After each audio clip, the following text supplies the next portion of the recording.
मैंने अपनी जर्नल में बस एक लाइन लिखी, मुझे 10 बिलियन कमाने हैं। लेकिन जब मैंने नीचे देखा तो मेरे पैरों के पास एक और जर्नल पड़ी थी, बिल्कुल मेरी जर्नल जैसी। जब मैंने उसके अंदर पढ़ा तो मेरा दिमाग कंप्लीटली ब्लैंक हो गया। उसमें लिखा था, प्यारे दादाजी, मुझे आपका ये नोटबुक आपके सामान में परफेक्टली प्रिजर्व मिला। मैंने आपका आइडिया देखा, आप एक जीनियस हैं। टेक्नोलॉजी अब ऑब्जेक्ट्स को टाइम में वापस भेज सकती है, लेकिन इस टेक्नोलॉजी में एक फेटल फ्लॉ है, ये बेतहाशा एक्सपेंसिव है। हमारी फैमिली की गरीबी बदलने के लिए मैंने अपना आखिरी पैसा खर्च करके आपको ये आंसर जर्नल भेजने का फैसला किया है। ये आंसर जर्नल आपके क्वेश्चन नोटबुक से एग्जैक्टली मैच करती है। दोनों में एग्जैक्टली 100 पेजेस हैं और हर पेज आपके नोटबुक के मैचिंग पेज से मेल खाता है। उस पेज के क्वेश्चन का जवाब देता है। जो पेज आप अभी पढ़ रहे हैं वो क्वेश्चन नोटबुक के पेज 1 का जवाब है। पहली फॉर्चून कहाँ से मिलेगी? रिकॉर्डेड हिस्ट्री में जिस दिन आप ये पेज लिखेंगे उसके 3 दिन बाद नॉर्थ में एक रीजनल कॉन्फ्लिक्ट शुरू होगा। वो कॉन्फ्लिक्ट जोन एक मेजर ऑयल प्रोड्यूसिंग रीजन है, इसलिए इंटरनेशनल ऑयल प्राइसेस $30 पर बैरल से उछलकर $150 पर बैरल हो जाएंगी। और ये सब 21 दिनों में होगा। मुझे ये नहीं बताना पड़ेगा कि इससे पैसे कैसे कमाने हैं, है ना?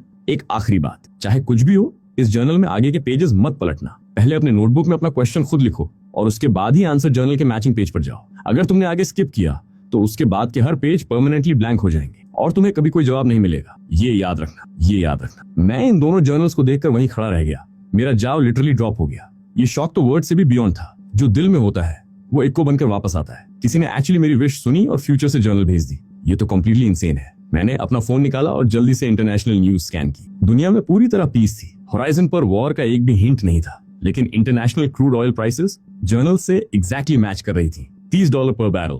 अगर जर्नल सही है और प्राइस 21 दिनों में $150 पर बैरल पहुंच जाती है तो ये पूरे 5 गुना बढ़ोतरी है। बिलीव करना ऑलमोस्ट इम्पॉसिबल था, लेकिन मेरे सामने रखी जर्नल मुझे लगातार याद दिला रही थी कि ये रियल है, ये कोई ड्रीम नहीं है। International crude oil futures market में ऑल इन जाओ, लेकिन क्या हो अगर जर्नल की इंफॉर्मेशन गलत हो तो मैं सब कुछ खो दूंगा। अभी भी थोड़ा कंफ्यूज था, इसलिए मैंने एक बार और टेस्ट करने का सोचा, ये देखने के लिए कि क्या ये फ्यूचर की जर्नल सच बोल रही है। मैंने क्वेश्चन नोटबुक का पेज 2 खोला। मैंने पेन उठाया और लिखा, मुझे कैसे पता चलेगा कि तुम सच बोल रहे हो? कोई ऐसी न्यूज बताओ जो अभी तक हुई नहीं है। ये लिखने के बाद मैंने एक डीप ब्रेथ ली और आंसर जर्नल उठाई। अगला पेज यानी पेज 2 खोला। ठीक है, तुम्हारे लिए हिस्टोरिकल रिकॉर्ड्स चेक करते हैं। आज दोपहर 3:29 पर जापान के होकाइडो के वाटर्स में मैग्नीट्यूड 5 का अर्थक्वेक आएगा। मैंने पढ़ना खत्म किया और फोन निकाला। उस वक्त एग्जैक्टली दोपहर के 3 बज रहे थे। मैंने न्यूज सर्च की, एक भी ट्रेस नहीं मिला। मैं एंक्शियसली आधे घंटे तक वेट करता रहा, नॉन स्टॉप रिफ्रेश करता रहा। फिर चाइना अर्थक्वेक नेटवर्क ने एक ब्रेकिंग अलर्ट पोस्ट किया। ये कॉन्फर्म किया गया है कि आज दोपहर 3:29 पर जापान के होकाइडो के वाटर्स में कोऑर्डिनेट्स 142 ईस्ट 45.8 नॉर्थ पर मैग्नीट्यूड 5.9 का अर्थक्वेक आया है। मैंने जोर से फिस्ट पंप किया। अर्थक्वेक एक्चुअली हो गया। लोकेशन और टाइम दोनों डेड ऑन एक्यूरेट थे। करंट टेक्नोलॉजी से इतने एडवांस में अर्थक्वेक प्रेडिक्ट करना पॉसिबल ही नहीं है। लगता है आंसर जर्नल सच में मेरे डिसेंडेंट्स ने फ्यूचर से भेजी है और इस जर्नल की वजह से हिस्ट्री में एक भी चीज नहीं बदली। सब कुछ अभी भी एग्जैक्टली स्केड्यूल पर चल रहा है। ये मेरे लिए बेस्ट पॉसिबल न्यूज थी। हिस्ट्री शिफ्ट नहीं हुई, मतलब जर्नल की फ्यूचर की इन्फॉर्मेशन एक्यूरेट है। 3 दिनों में नॉर्थ में सच में वॉर शुरू होगी और इंटरनेशनल क्रूड ऑयल फ्यूचर्स 30 से $150 तक स्काई रॉकेट करेंगी। अब प्लानिंग का टाइम था। 21 दिनों की विंडो में मेरी कैपिटल 5 गुना बढ़ सकती है। लेवरेज ऐड करो तो रिटर्न्स की कोई सीलिंग ही नहीं है, लेकिन इन सबके लिए एक सॉलिड अमाउंट की स्टार्टिंग कैपिटल चाहिए। खुशकिस्मती से मुझे कॉलेज छोड़े 3 साल हो गए हैं। मैंने खुद ज्यादा पैसे नहीं कमाए, लेकिन मेरी फैमिली वेल ऑफ है। मेरे पेरेंट्स ने मुझे रेंजन में एक अपार्टमेंट और एक कार खरीद कर दी है। अब जब मेरे पास फ्यूचर की इनसाइडर नॉलेज है तो मैक्सिमम रिटर्न्स के लिए ऑब्वियसली ऑल इन जाना है। रही बात फैमिली से पैसे मांगने की, तो मैंने उसके अगेंस्ट डिसाइड किया है। फ्यूचर जर्नल का सीक्रेट मैं किसी को रिवील नहीं करने वाला। अगर मैंने सडनली फैमिली से इंटरनेशनल फ्यूचर्स ट्रेड करने के लिए पैसे मांगे तो वो शायद सोचेंगे मैं किसी स्कैम में फंस गया हूँ। न सिर्फ पैसे नहीं मिलेंगे, बल्कि वो मेरी कार और अपार्टमेंट भी लॉकडाउन कर सकते हैं। और अगर मैंने ये इन्वेस्टमेंट विंडो मिस कर दी तो जर्नल की इन्फॉर्मेशन कंप्लीटली वेस्ट हो जाएगी। कौन जानता है कब अगला मौका मिलेगा। माइंड मेड अप होने के बाद मैंने तुरंत एक्शन लिया। बैंक से कांटेक्ट किया और अपनी अपार्टमेंट और कार को कोलैटरल के रूप में रखने की कोशिश की। कॉल्स का एक राउंड होने के बाद जवाब सेटिस्फाइंग से बहुत दूर था। मार्केट वैल्यू पर मेरी अपार्टमेंट और कार की कीमत रफली 45 लाख युआन है, लेकिन मेरी वीक रीपेमेंट कैपेसिटी को देखते हुए बैंक इन एसेट्स के अगेंस्ट सिर्फ 30 लाख ही दे सकता था और अप्रूवल प्रोसेस में कम से कम 1 हफ्ता लगता। मेरे लिए अभी टाइम ही मनी है। बैंक लोन क्लियरली काम नहीं आने वाला, इसलिए सबसे सिंपल और डायरेक्ट ऑप्शन था कि अपार्टमेंट और कार दोनों बेच दो। मनी टॉक्स और रियल एस्टेट एजेंट्स बहुत फास्ट मूव करते हैं। अगले ही दिन तक दोनों के लिए बायर्स मिल गए। कुल मिलाकर 45 लाख की एसेट्स 40 लाख कैश में बिक गई और पैसे तुरंत अकाउंट में आ गए। क्योंकि मुझे अर्जेंटली पैसों की जरूरत थी, प्राइस थोड़ी कम रही, लेकिन मुझे कुछ फील नहीं हुआ क्योंकि मुझे पता था ये 40 लाख तो बस एक टाइनी लेवर है। मुझे बस एक फुलक्रम दो और मैं पूरी दुनिया हिला दूंगा, एक मिरेकल क्रिएट करूंगा। जैसे ही मैं बायर के साथ एग्रीमेंट साइन कर रहा था, मेरा फोन सडनली रिंग हुआ। मैंने उठाया और दूसरी तरफ से सेरेना की मीठी फ्लर्टी आवाज आई। बेब क्या कर रहे हो? मैंने फोन को चिन के नीचे दबाया। सेल कॉन्ट्रैक्ट साइन करते हुए बोला, मैं अभी थोड़ा बिजी हूँ। क्या बात है बेब? दूसरी तरफ सेरेना को क्लियरली कोई फर्क नहीं पड़ता था कि मैं क्या कर रहा हूँ। वो उसी मीठी आवाज में बोलती रही, बेब आज मॉल में मैंने गुच्ची बैग देखी, इतनी सस्ती है, बस कोई 20,000 की, मुझे ये गिफ्ट में चाहिए। सेरेना को पता है मेरी फैमिली के पास पैसे हैं, मैंने हमेशा उसे लग्जरी गिफ्ट्स दिए हैं, इसलिए वो अभी चार्म ऑफेंसिव लॉन्च कर रही है। लेकिन मैंने तो अभी अपनी अपार्टमेंट और कार फ्यूचर्स मार्केट के लिए कैपिटल रेस करने को बेची है। जब जरूरत हो तभी हमें यूज करो, अभी 20,000 खर्च करो तो 21 दिनों में मेरे रिटर्न्स 1 मिलियन कम हो सकते हैं। इसलिए मैंने उसे मना किया, बेब मैं अभी एक प्रोजेक्ट पर काम कर रहा हूँ, मेरे पास कैश नहीं है, कुछ दिनों में पैसे आते ही तुम्हारे लिए खरीद दूंगा सबसे एक्सपेंसिव वाली डील। लेकिन जैसे ही उसने सुना कि मैंने मना किया, सेरेना का पूरा मूड फ्लिप हो गया। वो स्नैप कर गई, मुझे परवाह नहीं, मुझे अभी चाहिए। टैनिया के बॉयफ्रेंड ने उसे ऑलरेडी दिला दी, अगर मेरे पास नहीं होगी तो वो मुझ पर वन अप करेगी। मैंने एक्साइटली और पेशेंटली उसे काम डाउन करने की कोशिश की। बेब प्लीज, मेरे पास अभी कोई स्पेयर कैश नहीं है, जैसे ही फंड्स आएंगे तुरंत दिलाऊंगा, ओके? नहीं, तुम्हारे पास ऑब्वियसली पैसे हैं और तुम मुझ पर खर्च ही नहीं करना चाहते। चीपस्केट, मुझे तुमसे बात नहीं करनी। और बस ऐसे ही सेरेना ने गुस्से में फोन काट दिया, मुझे एक्सप्लेन करने का मौका भी नहीं दिया। मैंने ऑकवर्डली सिर हिलाया, खुद भी थोड़ी इरिटेशन फील हुई। एक गर्लफ्रेंड के रूप में सेरेना सब बॉक्सेस चेक करती है, fair skin, gorgeous face, legs for days. College में जब हम दोनों थे तब उसके पीछे लड़कों की कमी नहीं थी। आखिर में मेरी लुक्स और मेरी फैमिली की वेल्थ ने उसका दिल जीता। हम दोनों 3 से 4 साल से साथ हैं, प्रैक्टिकली एंगेजमेंट स्टेज पर है। लेकिन सेरेना में एक फ्लॉ है, वो बहुत ज्यादा वैन है, कम्पीट करना पसंद करती है और हर तरह के लग्जरी ब्रांड की दीवानी है। हमेशा एक्सपेंसिव गिफ्ट्स की एक्सपेक्टेशन रखती है। अगर मेरी फैमिली वेल ऑफ नहीं होती तो ये कीप अप करना पॉसिबल ही नहीं होता। एक बार जब ये ऑयल फ्यूचर्स वेव राइड हो जाएगी, जो भी बैग वो चाहे दिला दूंगा उसे। अपने आप से कुछ वर्ड्स बुदबुदाते हुए मैंने फाइनली कॉन्ट्रैक्ट साइन किया। थोड़ी देर बाद मेरे फोन पर एक नोटिफिकेशन पिंग हुई। मैसेज कॉन्फर्म था, सेल से 40 लाख कैश डिपॉजिटेड। ये ऑलरेडी बहुत पैसे हैं, लेकिन ये अपॉर्चुनिटी लाइफ टाइम में एक बार आती है। जितना पॉसिबल हो उतना प्रिपेयर्ड रहना बेहतर है। रुको, डेवन, उसने जो पैसे मुझसे उधार लिए थे वो पहले वापस लेने चाहिए, बाद में अगर उसे जरूरत हो तो फिर दे सकता हूँ। डेवन का ख्याल सडनली आया और मेरी आईज चमक उठी। मैंने फोन निकाला और उसे वीडियो कॉल किया। डेवन मेरा चाइल्डहुड बडी है, हम दोनों साथ मिडिल स्कूल और हाई स्कूल गए। लेकिन डेवन के ग्रेड्स काफी खराब थे और वो कॉलेज नहीं जा सका, इसलिए उसने जल्दी वर्कफोर्स ज्वाइन कर लिया। मेरी तुलना में डेवन की फैमिली बहुत कम वेल ऑफ थी, इसलिए जब भी हम डिनर के लिए बाहर जाते या क्लब्स जाते तो हमेशा मैं ही बिल उठाता था। कभी कभी जब डेवन कैश में टाइट होता तो मैं उसे अपने पैसे उधार दे देता था। भले ही हर लोन ज्यादा नहीं था, बस 3 से 5 हजार एक बार में, लेकिन पिछले कुछ सालों में सब मिलाकर 1 लाख से ज्यादा हो गया था। वीडियो कॉल जल्दी कनेक्ट हो गई। डेवन का फेस स्क्रीन पर आया, उसने एंथुसियास्टिकली ग्रीट किया। रे क्या चल रहा है, आज रात ड्रिंक्स पर चल रहे हो? मैंने स्माइल करते हुए कहा, आज मेरे पास कुछ काम है, ड्रिंक्स फिर करते हैं। मैं इसलिए कॉल कर रहा हूँ क्योंकि पूछना था, क्या तुम मेरे पैसे वापस कर सकते हो? डेवन फ्रीज हो गया, उसके फेस पर क्लियरली अनॉयंस आ गई, उसकी टोन स्टिफ हो गई। वापस करूं? क्यों? उसके ब्लंट वर्ड सुनकर मैं ऑलमोस्ट डिसबिलीफ से हंस पड़ा। कर्ज लो, वापस करो, दुनिया ऐसे ही चलती है। तुमने मेरे पैसे लिए हैं और मैं वापस मांग रहा हूँ, प्रॉब्लम क्या है? उसके फेस को देखकर कोई भी सोचता कि मैं ही उसका कर्जदार हूँ। मैं अनॉयड था, लेकिन अच्छे मैनर्स ने मुझे ब्लो अप करने से रोका और सालों की दोस्ती ने कॉन्फ्रंटेशनल होना मुश्किल कर दिया, इसलिए मैं पेशेंट रहा। देखो यार, मेरा एक प्रोजेक्ट चल रहा है और मुझे सच में कैश चाहिए। मैंने अभी हमारी मैसेज हिस्ट्री चेक की, बस पिछले 1 साल में तुमने मुझसे 1 लाख से ज्यादा उधार लिया है। बताओ क्या करते हैं? चेंज भूल जाओ, बस 1 लाख वापस करो। फेयर है ना? जो चेंज मैं माफ कर रहा हूँ वो एक्चुअली कम नहीं है, करीब 10,000 के आसपास। लगा मैं बहुत जनरस हूँ, लेकिन डेवन ने तुरंत जवाब दिया। उसकी आवाज कोल्ड थी। रे कम ऑन, ये कूल नहीं है। तुम्हारी फैमिली के पास तो ढेर सारा पैसा है, कुछ जरूरत पड़ी तो उनसे मांगने की बजाय मुझ जैसे ब्रोक बंदे को स्क्वीज कर रहे हो। ये थोड़ा मेस्ड अप है। मैं मेस्ड अप हूँ। मैं ऑलमोस्ट प्योर रेज से हंस पड़ा। इसकी एब्सर्डिटी ने मेरे एंगर को कुछ कोल्डर कर दिया। मैंने कहा, मेरी फैमिली का बिजनेस भी रफ पैच में है, वो हेल्प नहीं कर सकते। देखो, पैसे रेज करने के लिए मैंने अपनी अपार्टमेंट और अपनी कार बेच दी। मैंने अपना फोन शिफ्ट किया, कैमरा को अपार्टमेंट की तरफ पॉइंट किया। वहां क्लीनिंग क्रूज और मूवर्स काम में बिजी थे। कोई भी देख सकता था कि ये जगह अब किसी और की होने वाली है।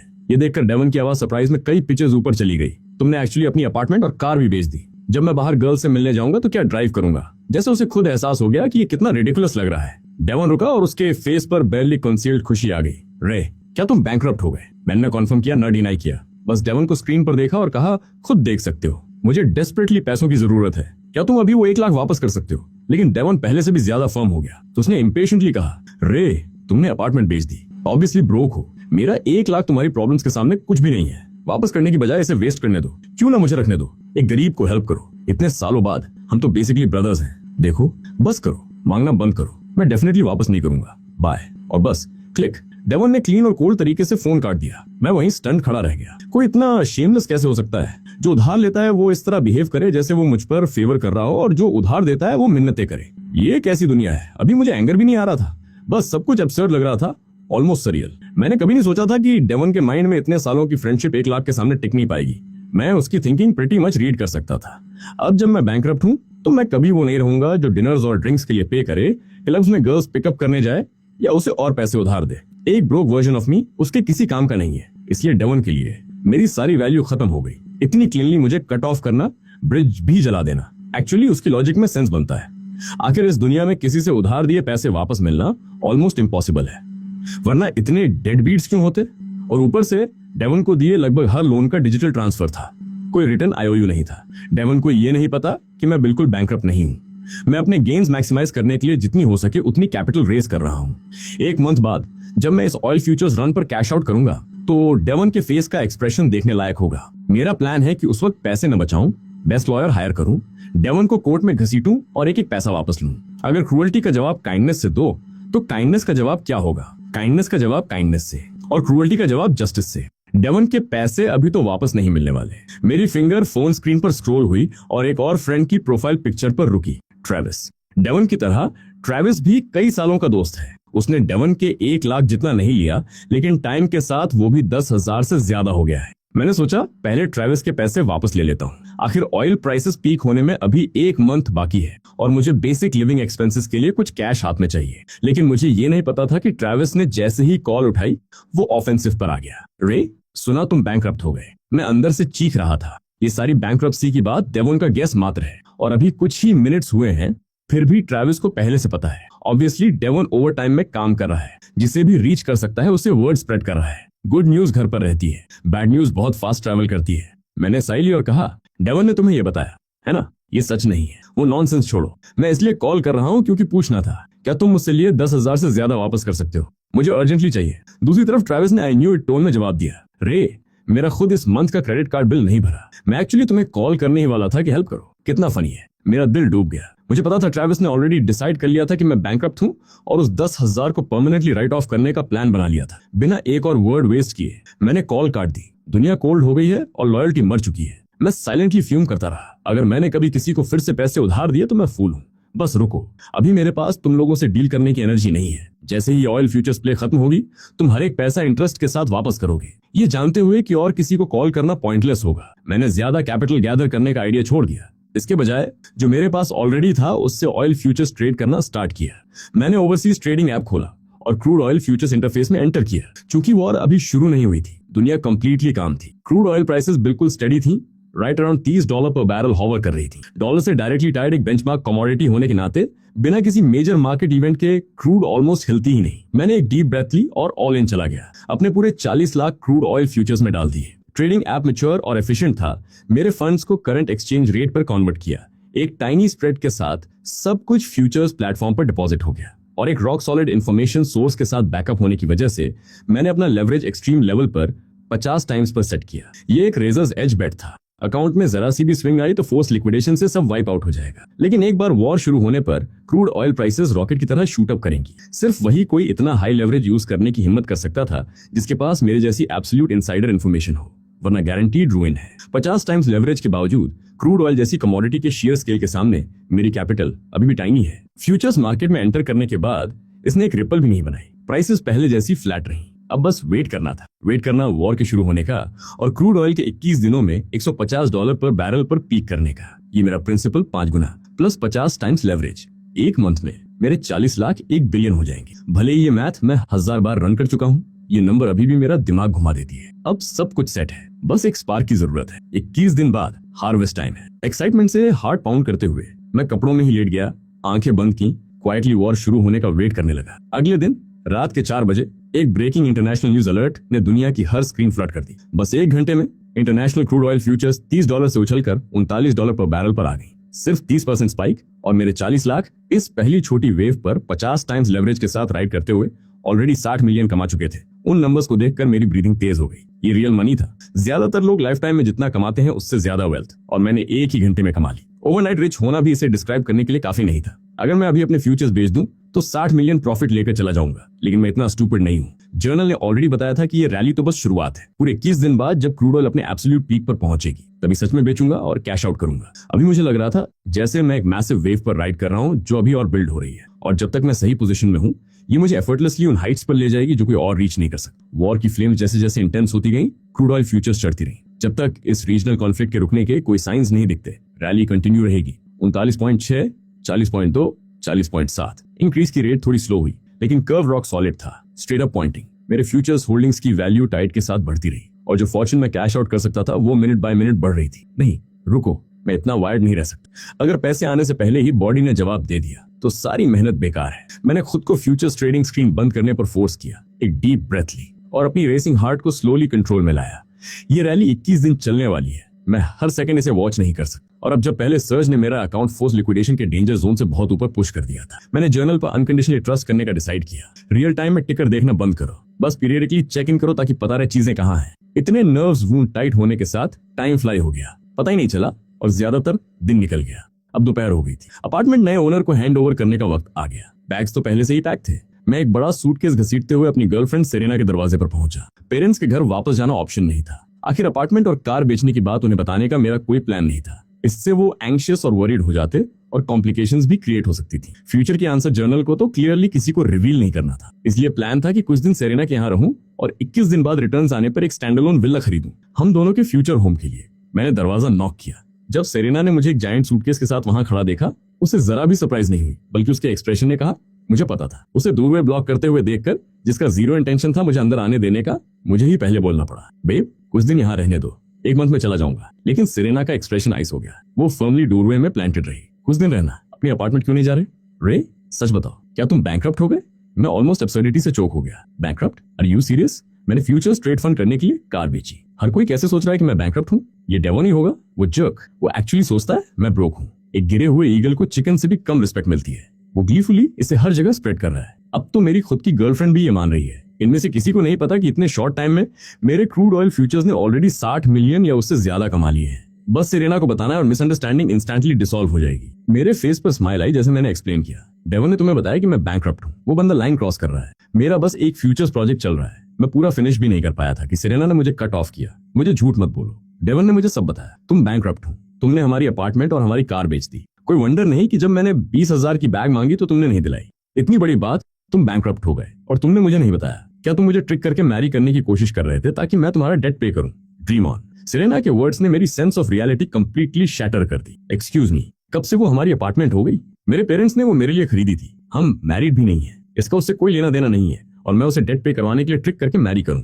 ऐसी किसी से शादी करूं जो एक मंथ में 1 लाख लग्जरी गुड्स पर उड़ा देती है। बैंकक्रप्ट न भी हूं तो वो मुझे बैंकक्रप्ट कर दे। मैंने सच में कभी नहीं सोचा था कि जिस वुमन के साथ 3-4 साल रहा, जिससे मैरी करने वाला था, वो इस तरह की निकलेगी। बस एक बैंकक्रप्ट होने की रूमर और एक रिफ्यूज्ड हैंडबैग, और वो मुझे कट करने में देर नहीं लगाती। कहते हैं लव रियल टेस्ट सर्वाइव नहीं कर पाता, लेकिन मुझे सेरेना को टेस्ट करने का मौका भी नहीं मिला। वो खुद ही क्रम्बल हो गई। सेरेना आर्म्स क्रॉस करके खड़ी थी, मुझे वर्कड अप होते देख रही थी। उसके फेस पर कोल्ड स्मर्क था। देखो, लुक एट यू, तुम पैनिक कर रहे हो, है ना? थैंक गॉड डेवन ने मुझे टाइम पर तुम्हारी बैंकरप्सी के बारे में बताया, वरना अगर तुमने एक्चुअली मुझे ट्रिक करके मैरी किया होता तो मेरी पूरी लाइफ बर्बाद हो जाती। आज से मेरा सेरेना का तुमसे कोई लेना देना नहीं है। मेरे दरवाजे से दूर हो जाओ। अब उसका आखिरी वर्ड फेड भी नहीं हुआ था कि सेरेना अपार्टमेंट के अंदर चली गई और दरवाजा जोर से बंद कर लिया। मैं बाहर खड़ा फ्रोजन रह गया। 3-4 साल की लव एक पल में खत्म हो गई। बस एक बैंकरप्सी की रूमर, और जो वुमन मेरे साथ एसले पर चलने वाली थी उसने एक सेकंड भी नहीं सोचा और चली गई। और जिन सो कॉल्ड ब्रदर्स को मैंने सब कुछ दिया, उन्होंने भी उतनी ही जल्दी स्विच अप किया। बेशर्मी से जो उधार लिया वो वापस करने से मना कर दिया। कुछ लोगों ने तो स्क्रीन पर मेरा नाम देखा और सिंपली कॉल काट दी। जब तुम ब्रोक होते हो कोई नहीं जानता, जब रिच होते हो अजनबी भी फैमिली बुलाते हैं। अगर मैं रियली बैंकक्रप्ट होता तो ये मूवमेंट डिवास्टेटिंग होता। एक वेस्टेड लाइफ पर मॉर्निंग करता जिसे सबने अबंडन कर दिया। लेकिन मैं एक्चुअली बैंकक्रप्ट नहीं हूँ। न सिर्फ मैं ब्रोक नहीं हूँ, बल्कि बस एक ही दिन में मैंने ऑलरेडी 60 मिलियन से ज्यादा रिटर्न्स कमा लिए हैं, शायद और भी ज्यादा। और 21 दिनों में मेरी जिंदगी की पहली सच में मैसिव फॉर्च्यून होगी। मुझे पता है कि अगर मैंने सिंसियरली सेरेना को सब एक्सप्लेन किया होता या बस अपने फ्यूचर्स अकाउंट का स्क्रीनशॉट भेज दिया होता तो वो टेंस ऑफ मिलियंस का प्रॉफिट, उसका सारा रेज एक पल में वेपराइज कर देता। वो इंस्टेंटली दुनिया की सबसे स्वीट और अंडरस्टैंडिंग गर्लफ्रेंड और फियांसे बन जाती। लेकिन जो कुछ भी मैं अभी से गुजरा उसके बाद मैं बस बिटरली हंस सकता हूँ।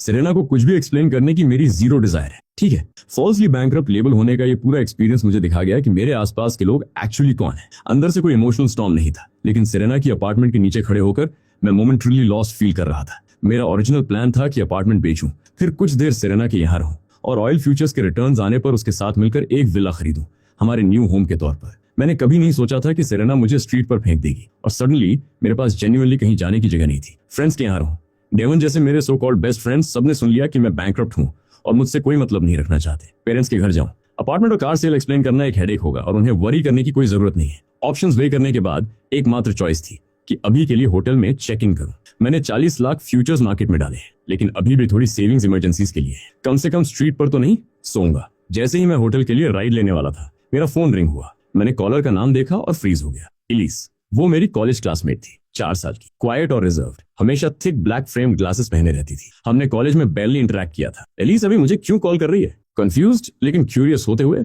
मैंने फोन उठाया और कान से लगाया। तुरंत एलिस की आवाज आई, वरी से टाइट, रे तुम कहाँ हो, ठीक तो हो? उसकी आवाज पैनिक छुपा नहीं पा रही थी। मैं कंफ्यूज था लेकिन ऑनेस्टली जवाब दिया, मैं सिटी के वेस्ट साइड के एक नेबरहुड में हूँ, सब ठीक है। क्यों, क्या हुआ? हम दोनों कॉलेज में भी बैरली मिलते थे। ग्रेजुएशन के बाद और भी कम बात हुई, इसलिए एलिस की ये सडन कॉल मुझे कंप्लीटली ऑफ गार्ड ले गई। मुझे नहीं पता था कि जब मैं सेरेना की बिल्डिंग के नीचे खड़े होकर सोच रहा था कि कहाँ जाऊं, सेरेना ने खिड़की से मेरी पीठ का फोटो खींचा था जहां मैं अपने सूटकेस के साथ खड़ा था और सोशल मीडिया पर पोस्ट कर दिया था इस कैप्शन के साथ, ये लूजर अपनी अपार्टमेंट और कार बेच चुका है, होमलेस बैंकरप्ट, और फिर भी मुझे ट्रिक करके मैरी करने की कोशिश की। Dream on. थैंक गॉड मैंने अपनी ग्राउंड होल्ड की और शादी से पहले उसके साथ कभी मूव इन नहीं किया। मैं सोच भी नहीं सकती क्या होता खुद को प्योर और अनटच्ड पेंट करते हुए। रियलिटी में जब भी मैंने उसे नई हैंडबैग दिलाई, उसने एक नई पोजीशन और अचीवमेंट अनलॉक की। अब जब वो ब्रेकअप अनाउंस करने में रश कर रही है, नेचुरली उसे अपनी इनोसेंस प्रूव करनी है। ऊपर से एक पिटीफुल सेल्फी लगाई विक्टिम को परफेक्शन से प्ले करते हुए, और एलिस की फोन स्क्रीन पर राइट नाउ यही पोस्ट दिख रही थी। एलिस को खुद नहीं पता कि ये देखकर उसे इतना फ्यूरियस क्यों लग रहा है, लेकिन सोचने से पहले ही उसने फोन उठाया और मुझे कॉल कर दिया। लेकिन अब जब कॉल कनेक्ट हो गई तो पीछे हटना नहीं था। उसने अपनी हर आउंस की करेज जोड़ी और कहा, रे मैंने सुना तुम बैंक, मेरा मतलब है तुम एक टफ टाइम से गुजर रहे हो। अगर रहने की जगह नहीं है तो मेरे यहाँ आ जाओ, हम रेंट स्प्लिट कर सकते हैं। वो एक सेंटेंस लगता था जैसे एलिस की सारी एनर्जी ड्रेन कर गया। कहने के बाद उसने फोन अपने चेस्ट से टाइट दबा लिया, फिर जल्दी से दूर कर लिया। डर था कि कहीं मैं स्पीकर से उसका हार्ट पाउंडिंग ना सुन लूं।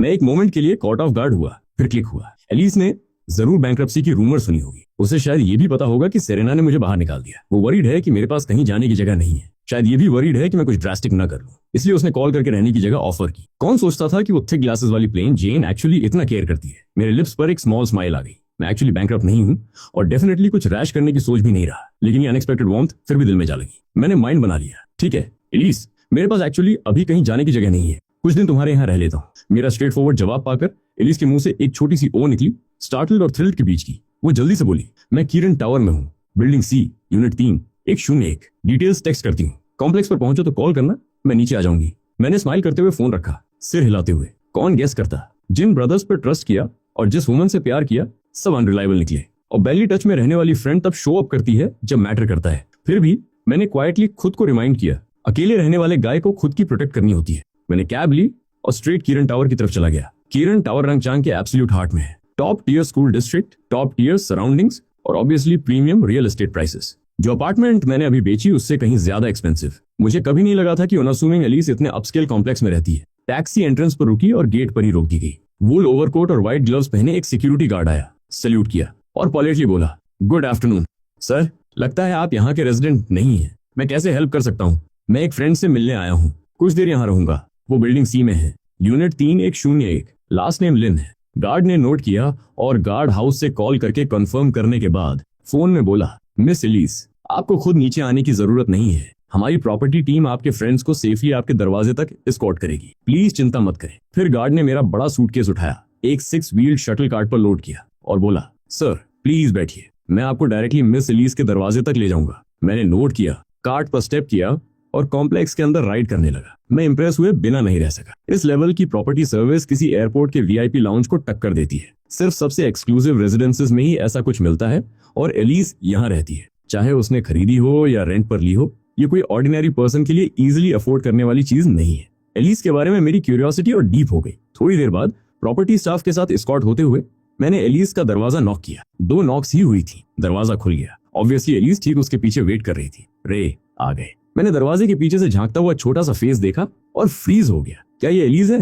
वो चंकी ग्लासेस वाली स्किनी गर्ल। मेरे सामने खड़ी वुमन का डेलिकेट ओवल फेस था, जड़े जैसा लुमिनस पोर्सिलेन स्किन जिसमें रोजी ग्लो थी, रिफाइंड फीचर्स और परफेक्टली स्कल्प्टेड नोज था। वो एक क्लासिक ब्यूटी की एलिगेंस रेडिएट कर रही थी, ग्रेसफुल टू द एक्सट्रीम, और उसकी नोज पर टिके रिमलेस ग्लासेस उसे एक स्वीट गुड गर्ल चार्म दे रहे थे। क्या मैं सही अपार्टमेंट पर हूँ? मेरी स्टन गर्जे कैच करके एलिस के चीक्स इंस्टेंटली रेड हो गए। उसकी आवाज सॉफ्ट हो गई, अंदर अंदर आओ। मैं रियलिटी में स्नैप बैक आया, अंदर स्टेप किया और चारों तरफ देखा।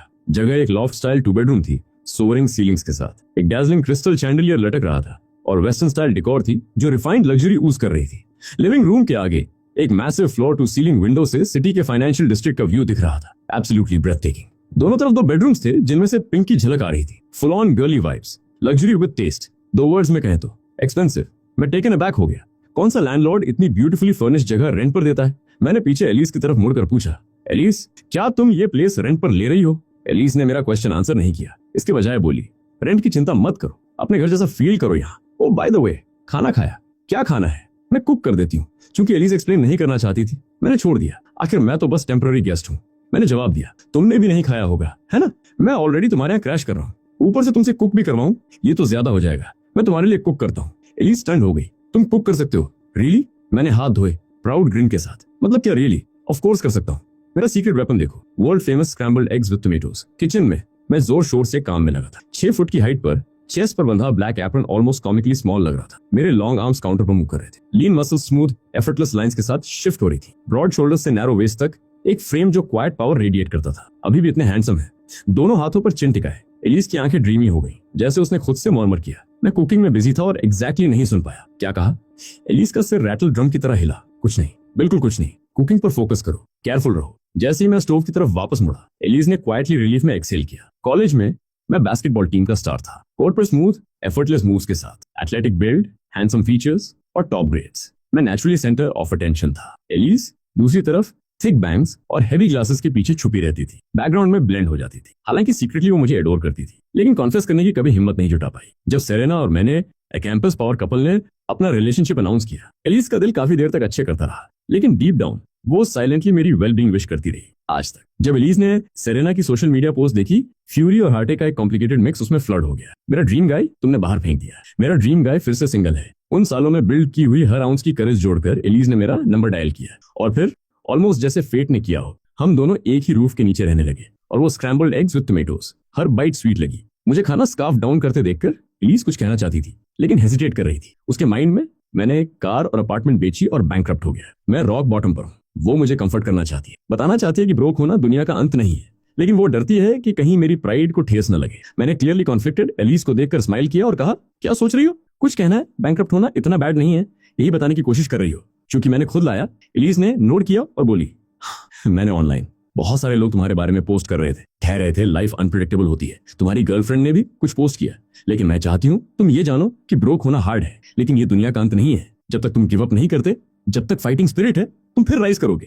एलिस ने कंटिन्यू किया, डेड सीरियस, और अगर तुम फ्रेश स्टार्ट करना चाहते हो तो मैं कोशिश करूंगी कि तुम्हारे लिए कुछ सीड मनी अरेंज हो जाए। एलिस का अर्नेस्ट फेस देखकर मैं डीपली मूव्ड हो गया। बाकी सबकी नजर में अभी मैं बस एक ब्रोक लूजर हूँ, एक ऐसा बंदा जिसने सब कुछ खो दिया, आखिरी डॉलर तक। एलिस को भी नहीं पता कि मेरी बैंकरप्सी एक कंप्लीट इल्यूजन है, लेकिन इसे रियल मानते हुए भी वो फिर भी मुझे रखने, सपोर्ट करने, एंकरेज करने और यहाँ तक कि अपने पैसे से मुझे फ्रेश स्टार्ट करने में हेल्प करने को तैयार है। सेरेना से कंपेयर करो, जो मुझे जितनी जल्दी हो सके कट ऑफ करने में लगी थी, एलिस कंप्लीटली डिफरेंट लेवल पर है। मैं कॉम्प्लिकेटेड एक्सप्रेशन के साथ हंसा। तुम रियली इतना बिलीव करती हो मुझ पर? एलिस ने फर्मली नोट किया। ऑफ कोर्स, मेरी नजर में तुम हमेशा हमारे क्लास में सबसे बेस्ट रहे हो, शायद पूरे स्कूल में भी। मुझे नहीं पता इस बार क्या हुआ, लेकिन मुझे यकीन है ये सेटबैक बस एक फ्लूक है। इससे सीखो, फिर स्टार्ट करो और तुम कर लोगे। मुझे पता है इस तरह केयर किया जाना बहुत हार्ड हिट करता है, इनक्रेडिबल फील होता है, लेकिन ये सब एक मिसअंडरस्टैंडिंग है। मैंने एलिस को सच बताने का डिसाइड किया। एक्चुअली मैं बैंकरप्ट नहीं हूँ। अपार्टमेंट और कार बेचने की वजह फ्यूचर्स ट्रेड के लिए कैपिटल रेज करना था। तुम बैंकरप्ट नहीं हो। फ्यूचर्स?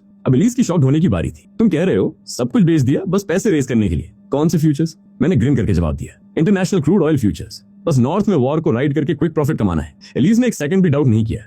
उसने रिलीफ में एक्सहेल किया और हैप्पीली बोली, ये तो बहुत ज्यादा सेंस बनता है। मुझे पता था तुम जैसा शर्प बंदा बैंकरप्ट हो ही नहीं सकता। वो लोग रिडिकुलस हैं, जो चीजें उन्हें पता भी नहीं है उन्हें सोशल मीडिया पर स्प्रेड करते रहते हैं। उन्होंने तुम्हारी रेपुटेशन को बहुत डैमेज किया है। फिर एलिस को सडनली वो एनकरेजिंग स्पीच याद आई जो उसने अभी मेरी बैंकरप्सी के बारे में दी थी, और उसके चीक्स ब्राइट रेड हो गए, मॉडिफाइड। लकीली मैंने उसे ऑकवर्डनेस से रेस्क्यू किया। भले ही मैं बैंकरप्ट नहीं हूँ, मैंने अपार्टमेंट बेची है, मेरे पास रियली रहने की जगह नहीं है, तुम मुझे बाहर नहीं निकालोगी, है ना?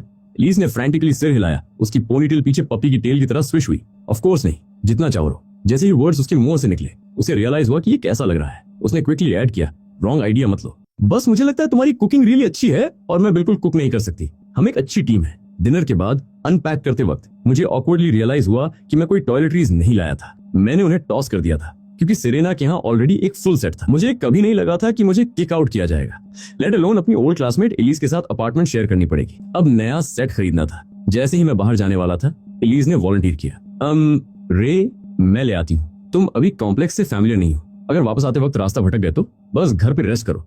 मैं रिस्पॉन्ड भी नहीं कर पाया था कि एलिस ऑलरेडी दरवाजे से बाहर चली गई। मैंने उसे जाने दिया और फोन निकालकर अपने क्रूड ऑयल फ्यूचर्स चेक किए। बस कुछ घंटों में प्राइस फिर क्लाइंब हो गई, अब $46 पर थी और मेरा पोर्टफोलियो सुबह के 60 मिलियन से बढ़कर 306 मिलियन हो गया था। अर्निंग की ये रेट एब्सोल्युटली टेरिफाइंग है। गवर्नमेंट्स और ग्लोबल कॉन्ग्लोमरेट्स के अलावा इस वक्त धरती पर मुझसे ज्यादा फास्ट पैसे कमाने वाला कोई नहीं है। उन नंबर्स को देखकर खुद मुझे लग रहा था कि ये रियल नहीं हो सकता। फ्यूचर से भेजे गए जर्नल के बस एक पेज से मैंने ऑलरेडी इतना कमा लिया। इसने मेरा रिजॉल्व सॉलिडिफाई कर दिया। मुझे हर कॉस्ट पर उन दोनों जर्नल्स को प्रोटेक्ट करना है, एक भी स्लिप अप नहीं। तभी मेरे फोन पर एक इनकमिंग वीडियो कॉल का बज आया। थोड़ी हेजिटेशन के बाद मैंने आंसर किया। इंस्टेंटली एक grey templed, stern faced, middle aged आदमी स्क्रीन पर आया। बचपन से मेरे फादर मार्कस हमेशा बहुत सीरियस रहे हैं। उन्होंने मुझे कभी सन या निकनेम से नहीं बुलाया, हमेशा मेरे फुल नेम से। लेकिन अभी भले ही मार्कस का एक्सप्रेशन उतना ही स्टर्न था जितना हमेशा होता है, उनकी आंखों के पीछे अनमिस्टेकेबल वरी थी। मैंने सुना तुमने अपार्टमेंट और कार बेच दी। बिजनेस में फेल होना दुनिया का अंत नहीं है, सारे पैसे खोना भी नहीं है,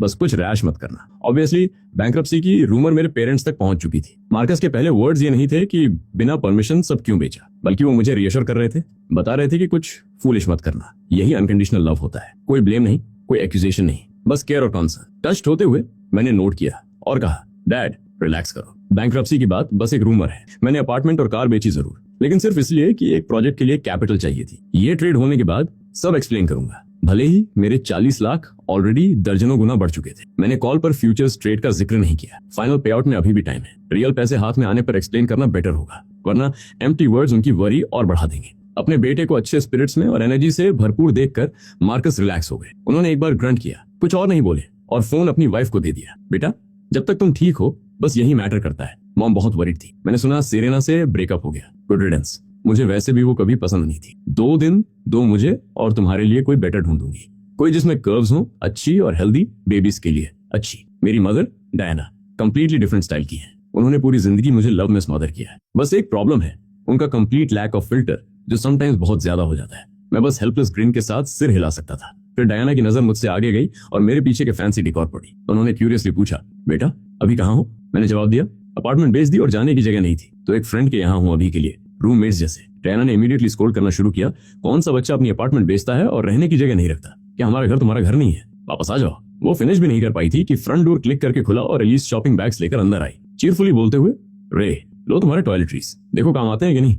एलिस ने soft pink cotton lounge where पहना हुआ था। सामने छोटा टेडी बेयर प्रिंट था जो टाइट स्ट्रेच हो रहा था। उसके फिगर की ग्रेसफुल कर्व्स फुल डिस्प्ले पर थीं, साथ में व्हाइट कॉटन सॉक्स। पूरा लुक प्योर इनोसेंट सेक्सी था। फोन स्क्रीन पर डायना की आंखें इंस्टेंटली लाइट अप हो गई। उन्होंने कंप्लीट 180 डिग्री टर्न ले लिया। रे तुम्हारे यहाँ कोई गेस्ट है? एक्चुअली कुछ देर घर मत आना, यहाँ तुम्हारे लिए रूम नहीं है। इंटरप्ट नहीं करूंगी, बाय बाय। और बस बीप, वीडियो कॉल एंड हो गई। काटने से ठीक पहले वो अभी भी बेबीज के लिए अच्छी और नॉट बैड एट ऑल जैसी चीजें मटर कर रही थी, जिसने मुझे हंसने और क्रिंज करने के बीच कैच कर लिया। एलिस को भी कुछ सेंस हुआ। उसका फेस पिंक ग्लो हो गया जैसे उसने पूछा, क्या वो तुम्हारी मॉम थी? मैंने नोट किया, हाँ वो मेरी मॉम है। उन्होंने बैंक्रप्सी की रूमर सुनी थी और चेक करने के लिए कॉल किया था। एलिस ने स्वीटली शॉपिंग बैग्स मुझे दिए। थोड़ी पजल लगते हुए उसने पूछा, मैं बार बार तुम्हारी मॉम को सुन रही थी, बेबीज के लिए अच्छी। बेबीज के लिए अच्छी का मतलब क्या है? मैंने थ्रोट क्लियर किया और परफेक्टली स्ट्रेट फेस के साथ कहा कि उनका मतलब है कि मुझे अच्छे से पाला गया है और फैमिली के लिए ट्रबल नहीं करता। मतलब मैं एक इजी किड टू रेज हूँ, कुछ और नहीं।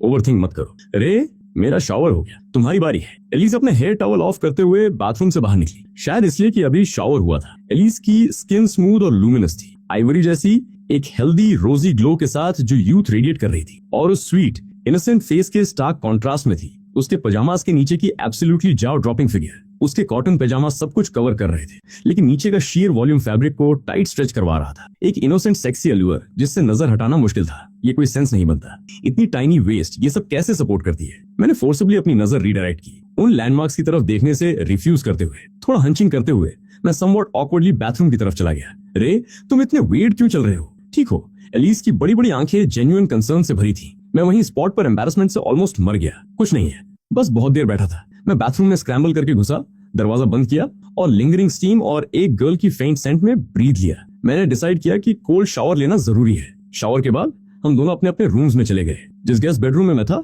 वो भले ही काफी समय से यूज नहीं हुई थी, लेकिन स्पॉटलेसली क्लीन थी, डस्ट का एक स्पेक भी नहीं। बेड पर लेटकर मैंने फोन खोला और एक अनरीड मैसेज देखा। नोएल ने तुम्हें 20,000 ट्रांसफर किए। मेरे लिप्स पर एक बिटर स्माइल आ गई।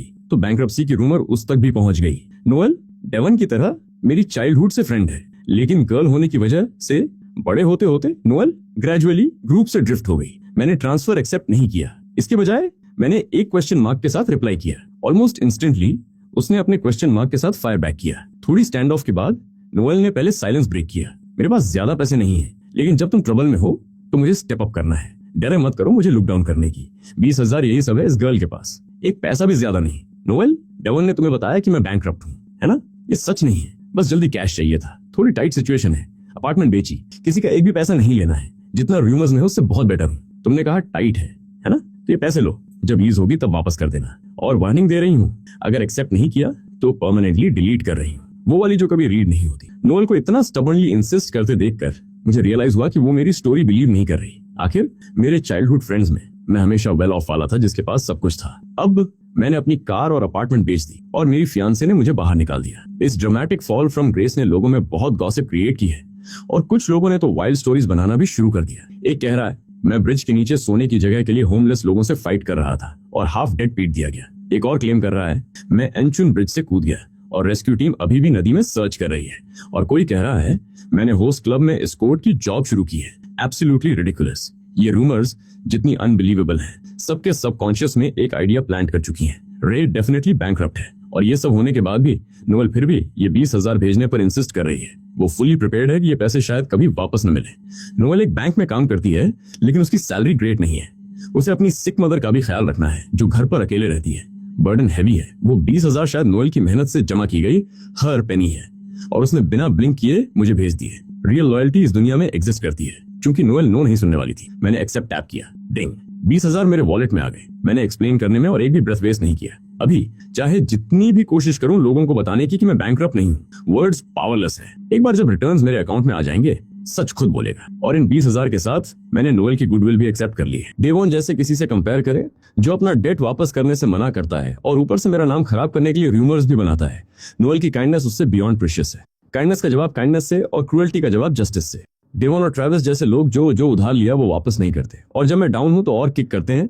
मैं उन सबको याद रखूंगा। जल्दी या देर से स्कोर सेटल होगा और बराबर होगा। लेकिन नोएल जैसे लोग जिन्होंने जेन्युइनली तब हेल्प की जब मैटर किया, उन्हें मैं अपनी पूरी ताकत से रिपे करूंगा। 20,000 एक्सेप्ट करने के बाद मैंने एक मैसेज भेजा, ठीक है ले लेता हूँ, 1 मंथ मैक्सिमम में वापस करूंगा और जब करूंगा तो एक सरप्राइज भी होगा तुम्हारे लिए। बाय द वे मॉम कैसी है? थोड़ी देर बाद रिप्लाई आई, अभी मॉम को सुला कर आई हूँ। सेम एज ऑलवेज, बेटर नहीं हो रहा। एक दिन एक बार ले रहे हैं, कल काम पर भी जाना है। बस एक लास्ट बात, चाहे कितना भी टफ हो जाए कुछ स्टूपिड मत करना। सुना?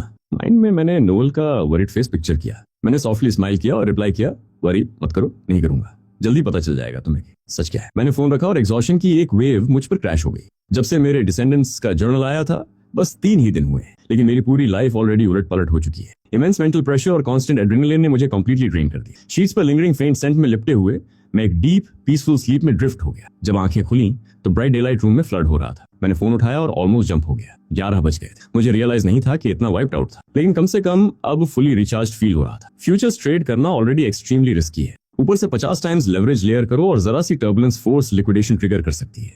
सिर्फ इसलिए कि मुझे वॉर के बारे में एडवांस में पता था और क्रूड ऑयल एक हैवीवेट कमोडिटी है जिसमें एक्सट्रीमली लो वॉलेटिलिटी होती है। इसीलिए मैं ये मूव पुल ऑफ कर सका। किसी भी स्मॉलर कमोडिटी के साथ ये ट्रेड फ्लैट आउट इम्पॉसिबल होती। एलिस का भी एक मैसेज था, देखा तुम अभी सो रहे थे इसलिए वेकअप नहीं किया। ब्रेकफास्ट टेबल पर रखा है, उठो तो खाना मत भूलना। मील स्किप करना स्टमच के लिए बैड है। करीब 6 बजे वापस आऊंगी। इन सिंपल वर्ड्स को देखकर मेरे चेस्ट में एक वार्मथ स्प्रेड हो गई। इस तरह केयर किया जाना इनक्रेडिबल फील होता है। अब से मैं कभी इसे थांगे नागे नहीं लूंगा। मैं उठा, बेडरूम से बाहर निकला और श्योर इनफ डाइनिंग टेबल पर एक नीट इंसुलेटेड कंटेनर रखा था। खोला तो अंदर केयरफुली प्रिपेयर्ड ब्रेकफास्ट था। कंटेनर की वजह से अभी भी वार्म था। वो अनबिलीवेबली थॉटफुल है। मैंने मार्वल किया कि एलिस मेरी एक्स सेरेना से कितनी डिफरेंट है। Night and day. ब्रेकफास्ट खाते हुए मैंने फोन पर क्रूड ऑयल फ्यूचर्स खोले। इंटरनेशनल क्रूड फ्यूचर्स कभी क्लोज नहीं होते, 24 घंटे रन करते हैं। जब मैंने स्क्रीन पर ग्लांस किया तो खाना ऑलमोस्ट चोक हो गया। रात भर की एक्सप्लोसिव गेन्स के बाद क्रूड ऑयल $65 पर बैरल पर सर्ज हो गया था। ट्रेडिंग ऐप पर मेरी टोटल होल्डिंग्स 4.3 बिलियन पर हिट कर चुकी थी और जैसे जैसे वॉर एस्केलेट होती रही,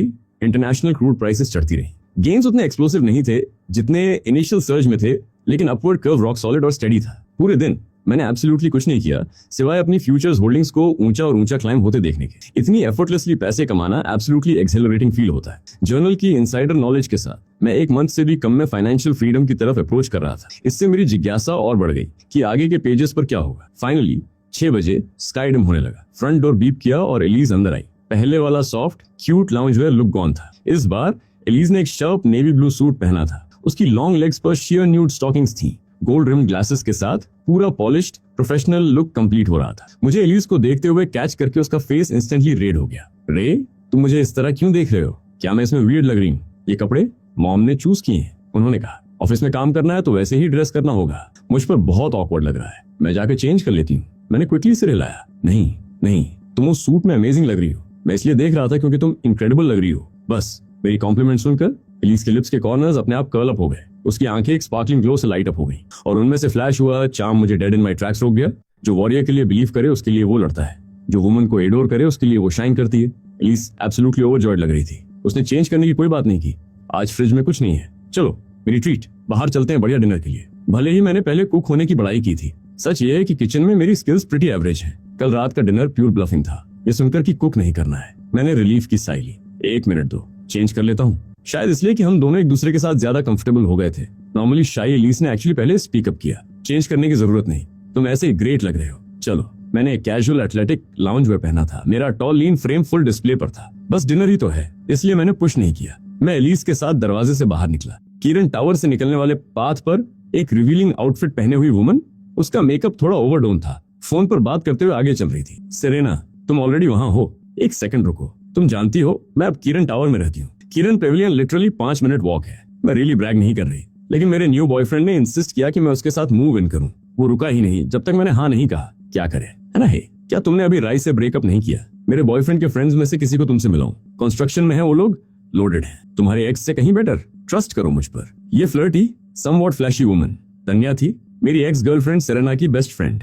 अपनी यूथ और लुक्स पर राइड करते हुए वो बॉयफ्रेंड्स उतनी ही जल्दी बदलती है जितनी जल्दी आउटफिट्स। उसने एक न्यू बॉयफ्रेंड लैंड किया जो किरण टावर में रहता है और मूव इन करने की इतनी जल्दी थी। आखिर किरण टावर रंग का सबसे एक्सक्लूसिव कॉम्प्लेक्स है। यहाँ रहना अपने आप में एक स्टेटस सिंबल है। आज उसने सेरेना को नियर बाय किरण पवेलियन में डिनर के लिए इनवाइट किया था और डिलिबरेटली लेट रन कर रही थी, बस दिखावा करने के लिए। जब टानिया फोन पर सेरेना से बात कर रही थी, वो सडनली मिड स्टेप फ्रीज हो गई।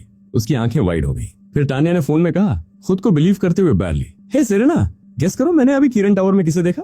तुम कभी गेस नहीं करोगी। ऑफ कोर्स नहीं कर सकती। मैं बताती हूँ, तुम्हारे एक्स बॉयफ्रेंड रे मेरे ठीक सामने चल रहे हैं और उनके साथ एक एब्सोल्यूट स्टनर है। Stunner word extra hard hit किया। टनिया आगे की तरफ जॉग करते हुए आगे बढ़ी, अभी भी फोन पर। बिलीव नहीं करती? फोटोज भेजती हूँ। तुमने सालों उस बंदे के साथ सोई हो, क्या पीठ से पहचान सकती हो? उसने फोन उठाया और मेरी और एलिस की पीठ के पीछे से रैपिड बर्स्ट में फोटो स्नैप की। ले, फोटोज भेजे, देखो। मैं आगे जाकर फेस शॉट्स लेती हूँ। टनिया एक्साइटमेंट में बस कर रही थी। उसकी इनर गॉसिप क्वीन फायर पर थी। वो और सेरेना टेक्निकली बेस्ट फ्रेंड्स हैं, लेकिन रियलिटी में वो प्लास्टिक बेस्टीज हैं जो कॉन्स्टेंटली एक दूसरे को वन अप करने की कोशिश करती हैं। इस तरह का ड्रामा अनफोल्ड होते देखकर टन्या शो देखने से ज्यादा हैप्पी थी। उसने शॉर्टकट लिया और हमसे आगे निकल गई। कुछ और स्नीकी फोटो स्नैप्ड किए और स्ट्रेट सेरेना के फोन पर भेज दिए। किरण पवेलियन के वेटिंग एरिया में सेरेना ने फोन उठाया और टन्या के भेजे फोटोज को डिसबिलीव से देखा। ये रे ही है। किरण टावर में कैसे है? और इसके साथ ये वुमन बहुत फेमिलियर लग रही है। वेट, क्या ये एलिस नहीं है? सेरेना ने खुद से मुरमुर किया स्क्रीन को देखते हुए। टन्या की आवाज उसके कान में बज कर रही थी, एक्साइटेड लेकिन हश्ड। देखा, मेरे न्यू आईफोन के शॉट्स क्रिस्टल क्लियर हैं। ओ माय गॉड, ये गर्ल दूर से ज्यादा नहीं लगती, लेकिन डिजाइनर हर जगह ड्रिप कर रही है। उसने जो सूट पहना है वो गिवेंची स्प्रिंग कलेक्शन का है। Bag limited edition Louis Vuitton लग रहा है। स्टॉकिंग्स तक बैलेंसियागा है। वो पूरा आउटफिट 2 लाख से स्टार्ट होता है और बस पैसों से नहीं खरीदा जा सकता। टानिया खुद को रैंचिंग सोशलाइट मानती है। वो हर टॉप लग्जरी ब्रांड के हर सीजनल रनवे शो पर नजर रखती है। उसकी आई रेजर शार्प है और उसने एक ही ग्लांस में एलिस का टॉप टियर एंसेंबल क्लॉक कर लिया। फिर भी ये महंगे कपड़े एलिस पर कंप्लीटली नेचुरल लगते थे, जैसे कस्टम टेलर्ड हो। ट्राइंग टू हार्ड का एक भी हिंट नहीं। टानिया मुड़ गई और हमारा वेट किया। फिर फोन में बोली, सेरेना तुमने कहा था रे बैंकरप्ट हो गया, तो वो इतनी हाई कैलिबर वुमन के साथ किरण टावर पर कैसे शो अप कर रहा है? उसका आउटफिट एब्सोल्युटली इंसेन है, बस टॉप ब्रांड्स नहीं कस्टम साइजिंग लग रहा है, और वो इतनी यंग है। क्या तुम उस वुमन को जानती हो जो उसके साथ है? तन्या हेसिटेट हुई। जो वर्ड्स वो ऑलमोस्ट बोलने वाली थी उन्हें स्वॉलो कर लिया। रे के साथ जो वुमन अभी है, चाहे उसका फेस हो, फिगर हो या फैशन सेंस, सेरेना को हर तरह से कंप्लीटली आउटक्लास कर रही थी। अगर उसने एक्चुअली वो फोन पर कह दिया तो उनकी फ्रेंडशिप प्लास्टिक बेस्टीज के रूप में भी सर्वाइव नहीं करती। सेरेना ने लिप बाइट की और डिफिकल्टी से जवाब दिया, जानती हूं उसे, एलिसा उसका नाम, हमारी कॉलेज क्लासमेट थी। जब हम थोड़ा और आगे निकल गए, तानिया ने फिर से दूर से हमें टेल करना शुरू किया, अभी भी फोन पर। ये वियर्ड है। अगर राई कोई रिच ओल्डर वुमन के साथ होता तो शायद वो ब्रोक हो गया और केप्ट मैन बन गया, लेकिन ये तुम्हारी क्लासमेट है और वो दोनों इतने काम और कंफर्टेबल लग रहे हैं साथ में।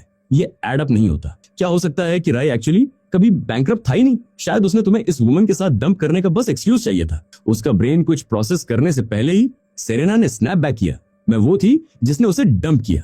हमारा एक दूसरे से एब्सोल्युटली कोई लेना देना नहीं है। उसके बारे में बात करना बंद करो। आ रही हो या नहीं?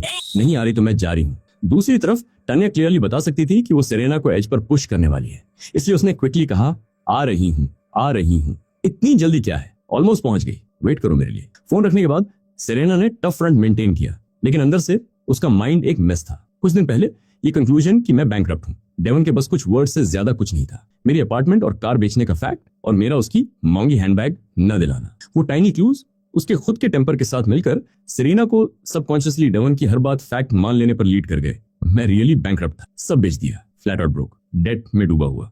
मैं सेरेना हूँ, एक प्रिंसेस। किसी बैंकरप्ट लूजर के साथ क्यों सफर करूं? जितनी जल्दी हो सके भाग लो।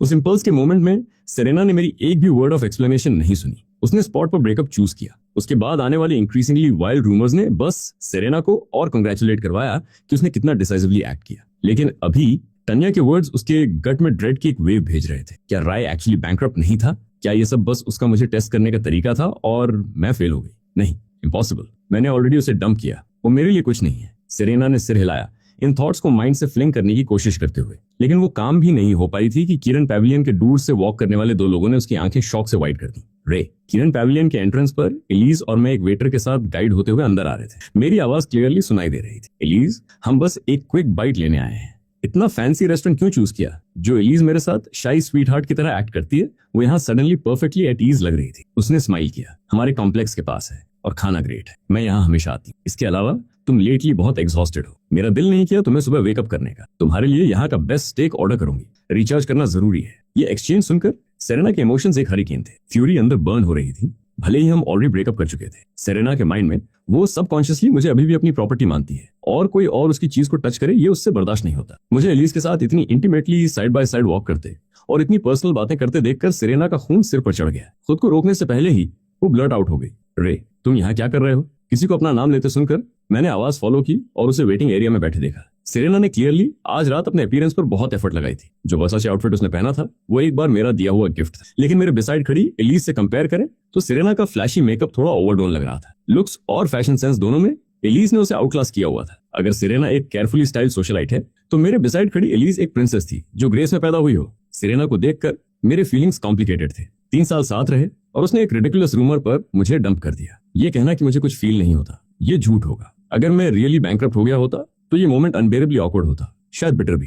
लेकिन मैं एक्चुअली बैंकरप्ट नहीं हूँ और रॉयल फ्यूचर्स जो मैसिव फॉर्च्यून डिलीवर करने वाले हैं उससे मेरे पास दुनिया का सारा कॉन्फिडेंस है। मेरे फेस पर कुछ नहीं दिखा। मैंने सेरेना को देखा और कोल्डली कहा, यहाँ तुमसे मिलने की उम्मीद नहीं थी, बस डिनर के लिए आया हूँ। बस इतना कहकर मैं एलिस के साथ सेरेना से मुड़ गया, उसके पास वॉक करते हुए। वो आदमी जो कभी उसकी हर बात मानता था अब उसके साथ इतनी कोल्ड इंडिफरेंस से ट्रीट कर रहा था। आंखें जीरो अटैचमेंट दिखा रही थी। एक और वुमन के बिसाइड बिना एक भी ग्लांस पीछे किए चल रहा था। सेरेना का फ्यूरी एक्सप्लोड हो गया। उसने सारा कंपोजर खो दिया, फीट पर शूट अप हुई और मेरा रास्ता ब्लॉक कर लिया। मैं रुका, उसे फ्राउन किया और कहा, क्या चाहती हो? ऑनेस्टली सेरेना को खुद नहीं पता था कि वो क्या चाहती है। बस मुझे और एलिस को साथ इतने परफेक्टली मैच्ड खड़े देखना उसे रेज से भर रहा था। तुम तो बैंकरप्ट होने वाले थे ना, इतने काम कैसे हो? बैंकरप्ट हो तुम? तुम्हारे बिसाइड एक और अमेजिंग वुमन कैसे है? बैंकरप्ट लोगों को ब्रिजेस के नीचे सोना चाहिए मुझसे फिर मिलने पर। क्या तुम्हें रोकर माफी नहीं मांगनी चाहिए? बाकी लोग सेरेना के हेड के अंदर का सर्कस नहीं देख सकते थे।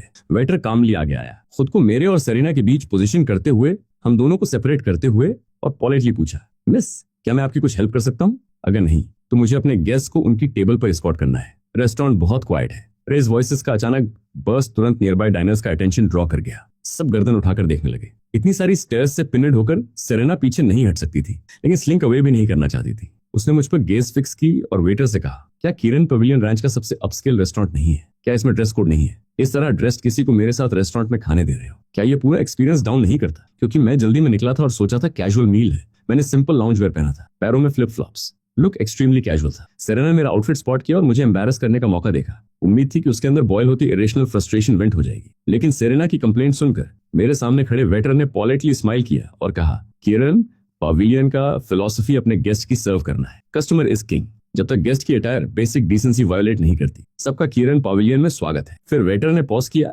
स्लाइटली मुड़ा और एलिस की तरफ रिस्पेक्टफुली बॉ किया, फिर कंटिन्यू किया, ये जेंटलमैन मिस एलिस के साथ है और मिस एलिस की मदर किरण पवेलियन की ओनर है, इसलिए एलिस के किसी भी फ्रेंड हमारे सबसे ऑनर्ड गेस्ट है। सेरेना का फेस पहले व्हाइट फिर ग्रीन हो गया। वो मोटिफाइड थी, वर्ड से परे। उसकी एम्बुश ने न सिर्फ मुझे एम्बैरस करने में फेल किया, बल्कि कंप्लीटली बैकफायर हो गई। यहाँ तक कि एक ऑर्डिनरी वेटर ने उसे इतने फर्मली उसके गेस्ट की डिफेंस में शट डाउन कर दिया। कमोशन इंक्रीजिंगली लाउड होता जा रहा था। सराउंडिंग डाइनर्स का अटेंशन और बढ़ता जा रहा। कुछ ने तो अपने फोन्स निकालकर रिकॉर्डिंग शुरू कर दी थी। रूम में विस्पर्स रिपल हुई। देखो, ये सोप ऑपरा ड्रामा लग रहा है। दो वुमेन एक आदमी के लिए फाइट कर रही है। आदमी थोड़ा हैंडसम है, बाकी प्रिटी ऑर्डिनरी लगता है, बस थोड़ा हैंडसम। अगर मैं उतना हाफ भी गुड लुकिंग होता तो मैं ओवर द मून होता। अगर मैं उतना हैंडसम होता तो दूसरी वुमेन शायद तुम्हारे लिए मुझसे फाइट करती। इंक्रीजिंगली रिडिकुलस कमेंट्री सुनकर मैंने एक साई ली और कहा, सेरेना, हमारा ब्रेकअप हो गया, हम खत्म हो गए। अब से हम एक दूसरे की जिंदगी से दूर रहते हैं। ये एक पब्लिक प्लेस है, प्लीज कुछ डिग्निटी रखो और मेरा रास्ता ब्लॉक करना बंद करो। बस इतना कहकर मैंने अपना आर्म एलिस के शोल्डर्स के अराउंड डाला, उसे अपने बिहाइंड शील्ड करते हुए, और सेरेना के स्टन फेस के पास सीधे डाइनिंग एरिया में वॉक कर गया। सेरेना एंट्रेंस पर अकेली खड़ी रही, जैसे एक क्लाउन अपना दिल लगाकर परफॉर्म करे उस ऑडियंस के लिए जो ऑलरेडी चली गई हो। अपने ऊपर और बढ़ती हुई नजरें फील करके सेरेना से और नहीं बर्दाश्त हुआ। उसने फ्यूरी में पैर पटका, वेटिंग एरिया में वापस नहीं गई और अपना हैंडबैग स्विंग करते हुए बिना पीछे देखे किरण पवेलियन से स्टॉर्म आउट हो गई। आज सेरेना को एलिस ने हर डायमेंशन में कंप्लीटली आउटक्लास किया। लुक्स, प्रेजेंस और फैशन, हर फ्रंट पर हार गई। फिर उसने सीन किया और वेटर से ऑलमोस्ट थ्रू आउट होते होते बची। सेरेना की स्किन चाहे जितनी थिक हो, वो अब किरण पवेलियन में रहकर खा नहीं सकती थी। लेकिन जो सेरेना ने दूर से बोल्ट आउट होते हुए नहीं देखा, वो ये था कि टन्या, उसकी सो कॉल्ड बेस्ट फ्रेंड, उसकी प्लास्टिक बेस्टी, ऑलरेडी मेरे पीछे किरण पवेलियन में फॉलो कर चुकी थी। एक्चुअली टन्या ने अपने फोन पर पूरा सीन रिकॉर्ड किया था। उसके फेस पर एक स्लाई स्माइल आई जैसे उसने हील्स क्लिक किए और सेरेना के पीछे साशे किया। जहां तक उस इंसिडेंट का सवाल है, मुझे जरा भी केयर नहीं थी। मेरे हार्ट में एक भी रिपल नहीं था। स्ट्रीट पर थ्रू आउट होने के बाद मैंने सेरेना को वैसी देख लिया जैसी वो एक्चुअली है, वैन, डिसलॉयल और ऐसी वुमन जो मुझे तुरंत ड्रॉप कर देती है जैसे ही चीजें हार्ड होती हैं। वो मेरी फीलिंग्स का एक भी श्रेड डिजर्व नहीं करती। जो पर्सन एक्चुअली मेरे टाइम और इमोशंस के वर्थ है, वो मेरे सामने है, मुझे सिर्फ कंसर्न की नजरों से देख रही है। क्या तुम ठीक हो? भले ही मेरा एक्सप्रेशन काम था, एलिस अभी भी थोड़ी वरीड थी। डर था कि मैं बस ब्रेव फेस पुट ऑन कर रहा हूँ। आखिर मैंने अभी सेरेना से ब्रेकअप किया था और सबसे ह्यूमिलिएटिंग तरीके से थ्रो आउट हुआ था। कोई भी इसके बाद कंप्लीटली अनफेज्ड नहीं रह सकता। लेकिन मैं फेक नहीं कर रहा था, मैं जेन्युइनली मूव ऑन कर चुका था। मैंने एलिस को स्माइल किया और कहा, वरी मत करो, मैं ठीक हूँ। मेरे हार्ट में सेरेना परमानेंटली पास्ट में है। उस जैसी वुमन मेरी दी हुई फीलिंग्स डिजर्व नहीं करती। बस थोड़ा सॉरी फील होता है कि इतने साल किसी ऐसे पर वेस्ट किए। मुझे ये कहते सुनकर एलिस रिलैक्स हो गई और उसके चेस्ट में एक सीक्रेट थ्रिल स्टर हुई। इन सालों में भले ही हम बैरली टच में थे, एलिस क्वाइटली मुझे देखती रही थी, साइलेंटली क्रश करती रही थी। यही वजह थी कि जैसे ही उसे पता चला कि मुझे थ्रो आउट किया गया, वो इंस्टेंटली रीच आउट करके मूव इन इनवाइट करने में केपेबल थी। अब जब मैंने सेरेना के लिए अपनी फीलिंग्स कंप्लीटली लेट गो कर ली है, क्या इसका मतलब ये है कि एलिस का चांस फाइनली आ गया? जैसे ही उसका हार्ट सोअरिंग हो रहा था, मैंने स्पीक अप किया, उसके बारे में इनफ। मुझे अपने बारे में बताओ। ग्रेजुएशन के बाद हमने ज्यादा बात नहीं की। इन पिछले कुछ सालों में क्या किया? कॉलेज भर में शायद उसकी क्वाइट पर्सनैलिटी की वजह से एलिस कभी रियली स्टैंड आउट नहीं हुई। ग्रेजुएशन के बाद वो कंप्लीटली मेरे सोशल सर्कल से वैनिश हो गई। मुझे नहीं पता कि वो क्या कर रही है। फिर भी बस कुछ साल अपार्ट रहने के बाद जो वंस अनरिमार्केबल एलिस थी, वो अब रैंक चांग के सबसे एक्सक्लूसिव कॉम्प्लेक्स में रहती है और एक छोटी फॉर्चून वर्थ के कपड़े पहनती है। ये मुझे जेन्युइनली क्यूरियस कर रहा था कि वो एक्चुअली कौन है। कॉलेज के बाद मैं 2 साल की मास्टर्स डिग्री के लिए वापस गई और लॉ में स्विच किया। फिर डियांग लॉ फर्म ज्वाइन की और लॉयर बन गई। अभी मेरी प्रोबेशन पीरियड खत्म हुई है और मैं ऑफिशियली एक फुल अटॉर्नी हूँ। एलिस का जवाब सुनकर मैं जेन्युइनली स्टन्ड हो गया। वो इसे ऐसे कह रही थी जैसे कुछ भी नहीं, लेकिन मुझे पता था कि ये फार फ्रॉम सिंपल था। देहांग लॉ फर्म आरसी की शायद पूरे देश की सबसे बड़ी फर्म है। उसकी रेपुटेशन मैसिव है। एक फ्रेश ग्रेजुएट का स्ट्रेट इनटू डहन वॉक करना ऑलमोस्ट इम्पॉसिबल है। पहले दूसरी फर्म्स में इयर्स ऑफ एक्सपीरियंस बिल्ड करना होगा, खुद के लिए एक नाम बनाना होगा, उसके बाद ही डहन में शॉट मिल सकती है। आखिर डेहंग वो जगह है जहां देश के सबसे एलीट लॉयर्स गैदर होते हैं। देश के कई मोस्ट हाई प्रोफाइल केसेस के पीछे डेहंग के फिंगरप्रिंट्स मिलते हैं। एलिस के लिए, जो एक फ्रेश ग्रेजुएट थी, जीरो एक्सपीरियंस के साथ स्कूल के बाद राइट एंड वॉक करने की बस एक ही एक्सप्लेनेशन हो सकती है। एलिस के पास सीरियस कनेक्शंस हैं। लीगल प्रोफेशन को सिर्फ लॉ की नॉलेज से ज्यादा चाहिए। हर सेक्टर में सोशल रिसोर्सेज और रिलेशनशिप्स जरूरी हैं।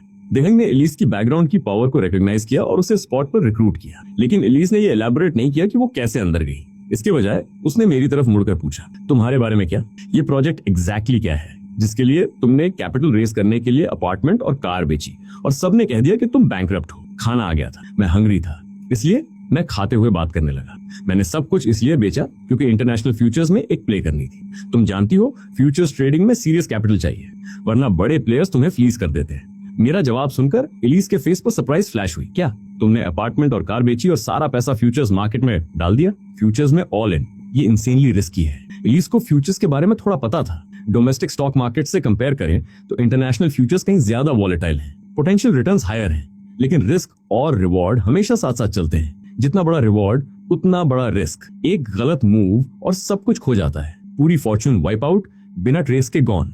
एलिस के शॉक और वरी का सामना करते हुए मैंने स्माइल किया और एक्सप्लेन किया, मैं international crude oil futures trade कर रहा हूँ। एक मेजर कमोडिटी होने की वजह से ये एक्चुअली दूसरे फ्यूचर्स से ज्यादा स्टेबल है, रिस्क बहुत कम है। ये सच था कि क्रूड ऑयल फ्यूचर्स में रिलेटिवली कम रिस्क है, लेकिन स्टॉक मार्केट से कंपेयर करें तो रिस्क अभी भी सिग्निफिकेंटली हायर है, और मैंने उसके ऊपर 50 टाइम्स लेवरेज के साथ किया। अगर आंसर जर्नल की इनसाइडर नॉलेज और एब्सोल्यूट सर्टेनिटी न होती तो ये मूव इतनी एग्रेसिव होना फाइनेंशियल सुसाइड से कम नहीं होता। तुमने इंटरनेशनल क्रूड ऑयल फ्यूचर्स खरीदे, कब खरीदे? एलिस इंटरनेशनल अफेयर्स और ऑयल मार्केट फॉलो करती रही थी। आखिर जो दुनिया दशकों से पीस में थी, उसमें स्केल की वॉर का सडनली फूट पड़ना सबके लिए शॉकिंग न्यूज था। क्रूड ऑयल प्राइसेस का स्काईरॉकेट होना हर न्यूज चैनल पर हर दिन प्लास्टेड था, और मैंने क्रूड ऑयल फ्यूचर्स चूज किए। इससे भी इंपॉर्टेंट ये था कि अगर एलिस को सही याद है तो मैंने वॉर शुरू होने से पहले अपार्टमेंट और कार बेची थी। अगर वॉर से पहले मैंने already international crude oil futures में ऑल इन किया था, तो अब क्रूड ऑयल प्राइसेस एक्सप्लोड होने के साथ मैंने एब्सोल्युटली किलिंग की होगी। मैंने अपने इन्वेस्टमेंट के बारे में कुछ नहीं छुपाया, स्ट्रेट बताया। मैंने वॉर शुरू होने से पहले क्रूड ऑयल फ्यूचर्स खरीदे थे, और जब खरीदे मैंने एक फाइनेंशियल इंस्टीट्यूशन के जरिए 50 टाइम्स लेवरेज ऐड किया था। यह सुनकर एलिस कंप्लीटली फ्लोर्ड हो गई। उसने मुझे देखा, उसके रोजी लिप्स इनवॉलंटरली पार्ट हो गए। मैंने न सिर्फ वॉर से पहले क्रूड ऑयल फ्यूचर्स खरीदने की हिम्मत की, बल्कि उसके ऊपर 50 टाइम्स लेवरेज स्टैक करने की भी, एक ऐसा मूव जिसे बस इंसेन ही कहा जा सकता था। और यही इंसैनिटी थी जो मुझे अनइमेजिनेबल रिटर्न्स लेकर आई। एलिस की आवाज अब एक्चुअली ट्रेम्बलिंग थी। 50 टाइम्स लेवरेज के साथ तुम्हारी स्टार्टिंग कैपिटल कितनी थी? 40 lakh. Alice crude oil price trends track कर रही थी। एक क्विक मेंटल कैलकुलेशन ने उसे रफ नंबर दे दिया। तो तुम्हारे रिटर्न्स अभी 100 मिलियन से ज्यादा होने चाहिए। आरसी के फाइनेंस कॉम्प्लेक्स में रहते हुए भी, लाखों का सूट पहनते हुए भी एलिस उस नंबर से स्टैगर्ड हो गई। 100 मिलियन। हाँ, कुछ बिलियनर्स मजाक में इसे बस एक छोटा गोल कहते हैं, लेकिन इस प्लेनेट पर वास्ट मेजॉरिटी के लिए ये एक अनरीचेबल ड्रीम है। और मैंने ये बस कुछ दिनों में किया। इस तरह की फॉर्च्यून इतनी फास्ट अर्न करने के लिए, इस तरह का इन्वेस्टमेंट डिसीजन लेने के लिए कितना कॉन्फिडेंस चाहिए होता है। मुझे टेबल के पार कॉन्फिडेंस रेडिएट करते हुए देखकर एलिस का हार्ट स्वे फील हुआ, जैसे मेरा पूरा बीइंग ग्लो कर रहा हो। यही वो आदमी है जिसे मैं, एलिस, इन सालों से पसंद करती आई हूँ। एलिस के फेस पर एक जेन्युइन स्माइल स्प्रेड हो गई। वो ट्रूली डीपली मेरे लिए खुश थी। उसने अपना वाइन ग्लास उठाया, मेरी तरफ टिप किया और कहा, ये इंक्रेडिबल न्यूज है रे, कांग्रेचुलेशंस। मैंने हैप्पली अपना ग्लास उठाया और उसके साथ जेंटली क्लीन किया। Thank you. और थैंक यू मुझे तब जगह देने के लिए जब मेरे पास कहीं जाने की जगह नहीं थी। एलिस ने सिर हिलाया स्माइल करते हुए। ओह, स्टॉप टीजिंग करो मुझे। तुम्हारे पास अभी 100 मिलियन से ज्यादा है। उस पैसे से तुम कहीं भी जा सकते थे। मेरी नेट वर्थ 9 फिगर्स हो सकती है, लेकिन वो सारे पैसे फ्यूचर्स मार्केट में टाइड अप है। मैं एग्जैक्टली उन्हें स्पेंड नहीं कर सकता। ऑनेस्टली, जब तुमने मुझे कॉल किया मैं फ्लैट ब्रोक था। अगर तुमने मुझे नहीं लिया होता तो मैं लिटरली स्ट्रीट पर सो रहा होता। हाफ सीरियस हाफ जोकिंग मैंने कंटिन्यू किया। ये वाइन का ग्लास, बोरोड वाइन से मेरे सेवियर के लिए टोस्ट। चीयर्स। एलिस मेरी एंटिक्स पर बर्स्ट आउट लाफिंग हो गई। चीयर्स। हमने ग्लासेस उठाए और पी लिए। आधा ग्लास रेड वाइन फिनिश करने के बाद एलिस के फेयर डेलिकेट फेस पर 2 रोजी ब्लशेस ब्लूम हो गए। उसे एक स्लाइटली टिप्सी अलूर दे रहे थे। उसने कंटिन्यू किया, तुम पहले ही इतना कमा चुके हो, कब कैश आउट करोगे? मैं थोड़ा और वेट करूंगा। जब तक वार नहीं रुकती, ऑयल प्राइसेस में अभी और रूम है क्लाइम करने का। क्या अब जब तुम देख रही हो मेरे पास रहने की जगह है, मुझे बाहर निकालने की जल्दी हो गई? एलिस ने फ्रैंटिकली सिर हिलाया। मेरा वो मतलब बिल्कुल नहीं था। मैं तुम्हें जाने नहीं कहना चाहती। जितना चाहो रहो मेरे यहाँ, फॉरएवर भी ठीक है। जैसे ही वर्ड्स उसके मुंह से निकले, एलिस को रियलाइज हुआ कि ये कैसा लग रहा है। उसका फेस और रेड हो गया और उसने हेड ड्रॉप कर लिया। उसे इतना एडोरेबल देखकर मैं बर्स्ट आउट लाफिंग हो गया। एक छोटे एनिमल को टीज करने का गिल्टी प्लेजर फील करते हुए मैं रेजिस्ट नहीं कर सका। ये तुम्हारे ही वर्ड्स हैं, अब तुम मुझसे स्टक हो। इतनी अच्छी जगह है, मैं सीरियसली फॉरएवर रह रहा हूँ। मेरे half joking half serious word सुनकर एलिस ने सडनली फेस लिफ्ट किया। आंखें कुछ डीपर से स्पार्कलिंग हो रही थी और अपनी सारी करेज जोड़कर बोली, डील अगले करीब 2 हफ्तों में मैं ऑलमोस्ट एक्सक्लूसिवली एलिस की जगह पर रहा, इंटरनेशनल सिचुएशन और crude oil price movements monitor करते हुए। जैसे जैसे वॉर सिचुएशन ग्रेजुअली क्लियर होती गई, international crude oil futures prices ठीक वैसे स्टेबलाइज हुई जैसा आंसर जर्नल ने प्रेडिक्ट किया था। क्रूड ऑयल अब $150 पर बैरल पर हिट कर चुका था, उस मार्क के आसपास स्टेडली ऑसिलेट कर रहा था। जर्नल के अकॉर्डिंग 150 नियर टर्म पीक है। जल्द ही प्राइसेस एक इन्फ्लेक्शन पॉइंट पर हिट करेंगी और स्टेडी डिक्लाइन शुरू करेंगी। लेकिन इन्फॉर्मेशन एसिमेट्री की वजह से ज्यादातर इन्वेस्टर्स एक्यूरेटली ट्रेंड गेज नहीं कर सकते और अभी भी फ्रैंटिकली बाइंग इन कर रहे हैं। मीनवाइल इनसाइडर नॉलेज वाले नेशनल फंड्स और मेजर इंस्टीट्यूशंस अपने स्टॉक पाइल फ्यूचर्स वेव्स में अनलोड कर रहे हैं। एक साइड बाइंग कर रही है, दूसरी सेलिंग, पुश और पुल। यही वजह है कि क्रूड ऑयल 150 के आसपास प्लेटो हो गया है। लगता है यही सही वक्त है अपने फ्यूचर्स बेचकर कोल्ड हार्ड कैश में कन्वर्ट करने का। चीजें कैसे प्ले आउट हो रही हैं देखते हुए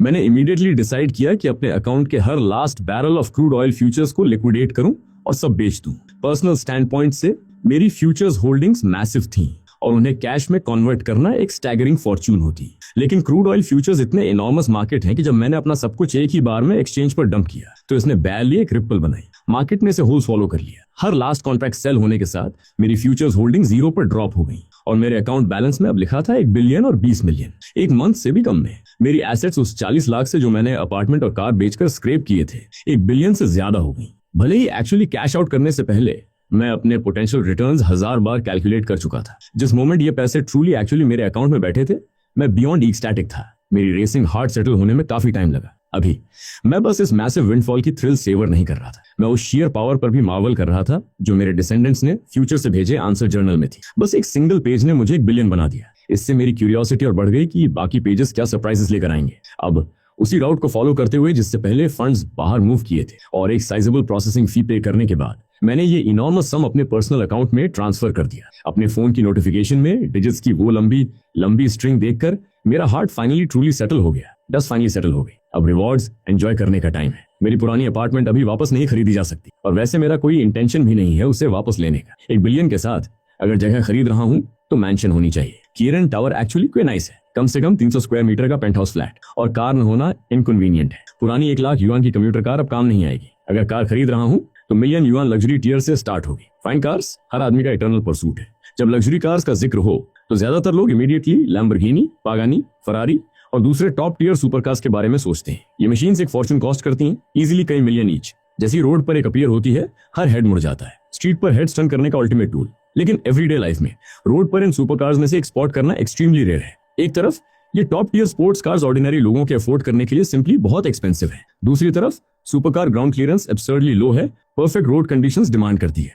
हमारे स्पीड बम्प से भरे रोड्स पर वो कंप्लीटली इम्प्रैक्टिकल है। इन कार्स में से एक को किसी डिसेंट स्पीड पर सिंगल स्पीड बम्प के ऊपर ड्राइव करो और अंडर कैरेज सीधे शॉप वापस जाने के लिए स्ट्रेट हो जाता है। और कुछ समय पहले मैंने एक बार एक फ्रेंड का लैम्बोर्गिनी हुराकन ड्राइव किया था। कार के जार ड्रॉपिंग एक्सटीरियर के स्टार्क कॉन्ट्रास्ट में है इम्पॉसिबली क्रैम्प्ड कैबिन। एक regular family car perfectly comfortable होती है। अगर ड्राइवर सीट ऑफ फील हो तो बस सीट और बैकरेस्ट एडजस्ट करो। लेकिन लैम्बोर्गिनी हुराकन ड्राइव करने के लिए तुम प्रैक्टिकली कॉकपिट में हाफ फ्लैट लेटे होते हो। न सिर्फ स्पेस टाइनी है, कंफर्ट नॉन एग्जिस्टेंट है। ये वो सैक्रिफाइस है जो सुपरकार्स एरोडायनामिक डिजाइन और रॉ परफॉर्मेंस के लिए करती हैं। इसलिए मेरी ओपिनियन में डेली लाइफ में ये सुपरकार्स ड्राइव करना अनबेरेबल है, प्योर सफरिंग है। अभी भी 1 बिलियन के साथ मेरा कोई इंटेंशन नहीं है इन कार्स को खरीदने का जो बस लेजेंड में एग्जिस्ट करती हैं। जिस ब्रांड पर मेरी नजर है वो बेंटली है। दुनिया के सबसे एलीट ऑटोमेकर्स में से एक के रूप में बेंटली की प्रेस्टीज फेरारी और लैम्बोर्गिनी के एवरी बिट इक्वल है। और कंफर्ट की बात आए तो बेंटली मार्केट के हर सुपरकार को एब्सोल्युटली डिस्ट्रॉय करती है और सबसे आइकॉनिक मॉडल है undoubtedly Bentley continental GT.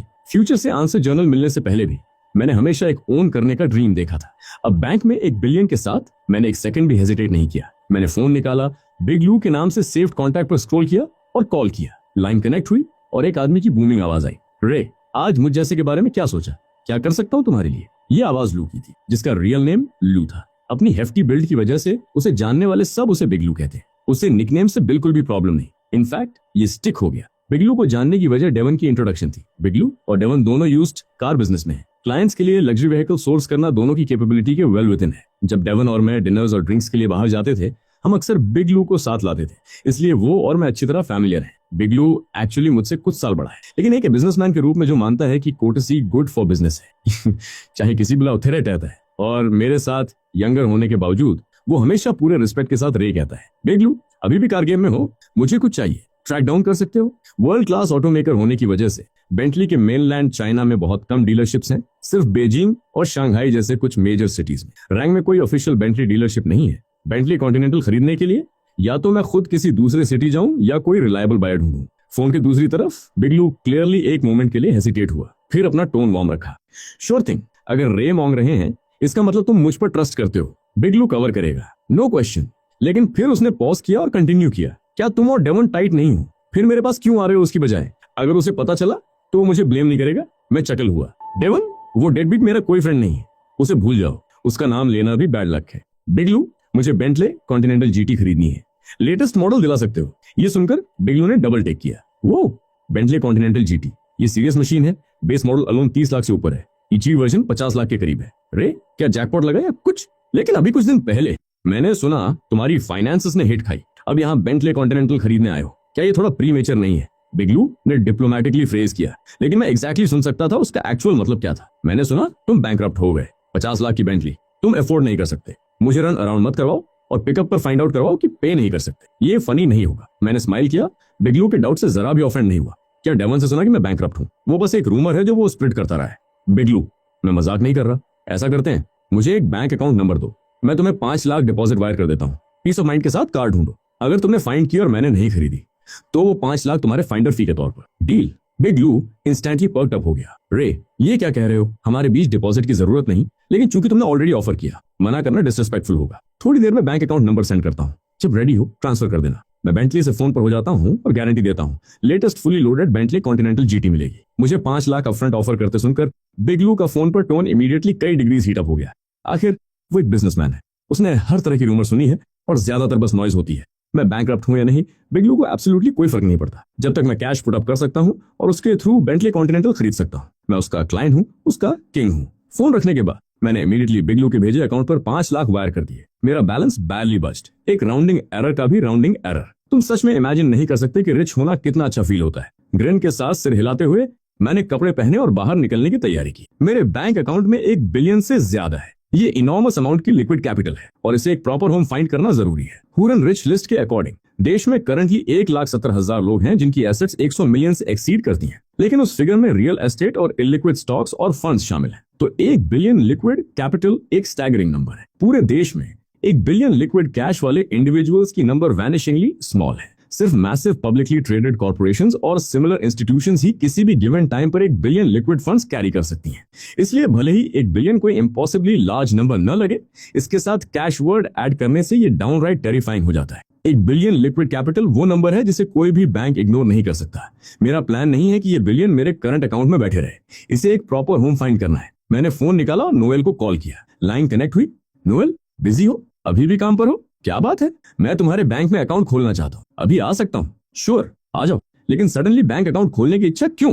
Well, मेरे पास बहुत ज्यादा पैसे हैं, मेरा पुराना बैंक सब होल्ड नहीं कर सकता। हाँ राइट, मेसिंग अराउंड बंद करो, बस यहाँ आ जाओ, मैं जल्दी ही काम से छूट रही हूँ। मैंने फोन रखा, आईडी उठाई और निकल गया। कुछ दिन पहले जब मैंने अपार्टमेंट और कार बेची, सबने सोचा मैं बैंकरप्ट हो गया, सबने मुझसे प्लेग की तरह अवॉइड किया, लेकिन नोएल ने खुद रीच आउट किया और मुझे 20,000 भी ट्रांसफर किए। ये याद रखो कि नोएल की फैमिली वेल ऑफ नहीं है, उन्हें पुअर भी कह सकते हैं। इसलिए भले ही मैं कभी ट्रूली बैंकरप्ट नहीं था, उसकी काइंडनेस मेरे साथ रही है। अब जब मेरे पास मौका है, मैं उसे रीपे करना चाहता हूँ। मेरा प्लान है कि बैंक ऑफ कम्युनिकेशंस जहां नोएल काम करती है वहां अकाउंट खोलूं और अपना पूरा बिलियन वहां ट्रांसफर करूं। मैंने सुना है कि बैंक एम्प्लॉय सबके पास डिपॉजिट अट्रैक्शन टारगेट्स होते हैं। अगर मैंने इस तरह का पैसा उसके बैंक में पार्क किया तो नोएल को सीरियस बूस्ट मिलनी चाहिए। मैं पहले 2 बार नोएल की ब्रांच में गया हूँ। किरण टावर से फेयर डिस्टेंस पर है, वॉकिंग में फॉरएवर लगेगा, क्योंकि मेरी कार ऑलरेडी बिक चुकी है और बेंटली कॉन्टिनेंटल अभी नहीं आने वाली। मैंने एक ऐप से राइड बुक की। कार न होना रियली इनकन्वीनियंट है। बेंटली आने से पहले शायद कोई टेम्पररी राइड पिकअप करनी चाहिए। कार में बैठकर मैं नोएल की बैंक ब्रांच की तरफ हेड किया।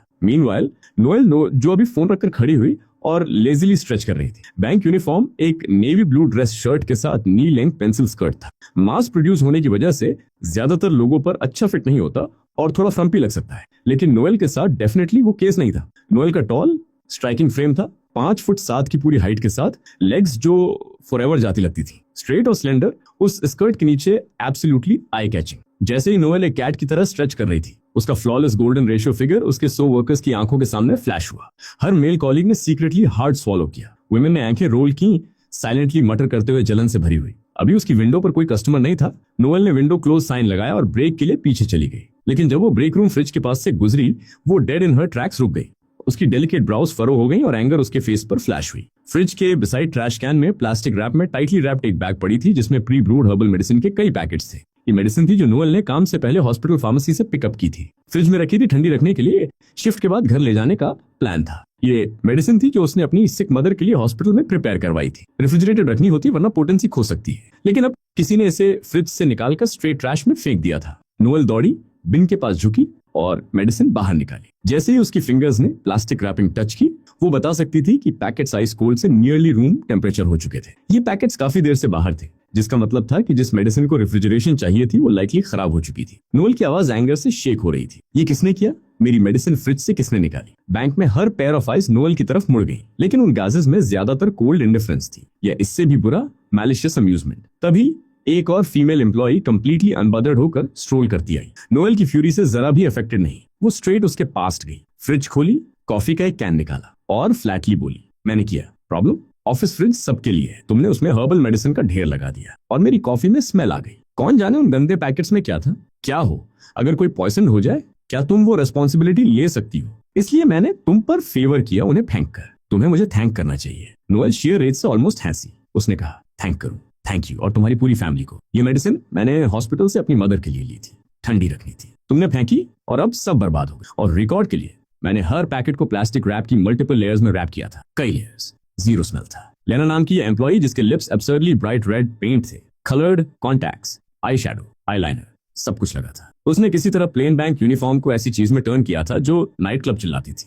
नियॉन लाइट्स ऐड करो और वो कैरियो के बार में फिट हो जाती। लेना ने डिसमिसिवली स्मर्क किया, कॉफी खोली, सिप ली और बोली, तुम्हारी मेडिसिन खराब हो गई। मेरी क्या प्रॉब्लम है? मैंने कहा, इसमें स्मेल था तो स्मेल था। कभी मुझे मेडिसिन फ्रिज में रखते मत दिखाना, क्योंकि जब भी देखूंगी फेंक दूंगी। लेना की ब्रेजन अनटचेबल एटीट्यूड देखकर नोएल एक्सप्लोर होने वाली थी। उसकी इनकम ऑलरेडी मॉडेस्ट है। खुद को सपोर्ट करने के अलावा वो अपनी मदर का भी ख्याल रखती है जो इंडिपेंडेंटली नहीं रह सकती। फाइनेंशियल प्रेशर इनॉर्मस है। बर्बाद हुई मेडिसिन करीब 2000 युआन की थी और अब सब यूजलेस है। मदर की मेडिकेशन के लिए हॉस्पिटल में फिर से पे करना होगा, लेकिन मेरी हेल्प के लिए नोएल ने ऑलरेडी अपनी पूरी 20,000 युआन की सेविंग्स दे दी थी। वो अब मेडिसिन रिप्लेस भी अफोर्ड नहीं कर सकती और इन सब के लिए रिस्पॉन्सिबल पर्सन लेना रिमॉर्स का एक आउंस भी नहीं दिखाती। इनफैक्ट वो डाउनराइट स्मग लग रही है। उसकी आंखें प्रोवोकेशन से ग्लीमिंग है। नोएल फ्यूरियस और हार्ट ब्रोकन दोनों थी एक साथ। वो स्ट्राइड करके आगे गई और लेना का आर्म ग्रैब किया। नहीं, तुम ऐसे नहीं जा सकती। तुमने मेरी मेडिसिन ट्रैश में फेंकी, मुझे एक्सप्लेनेशन चाहिए। नोएल भले ही स्लेंडर और फ्रैजिल लगती है, लेकिन सालों के हाउसवर्क ने उसे रियल स्ट्रेंथ दी है। लेना ने 2 बार आर्म यांक किया, लेकिन फ्री नहीं हो सकी। वो श्रीक हुई,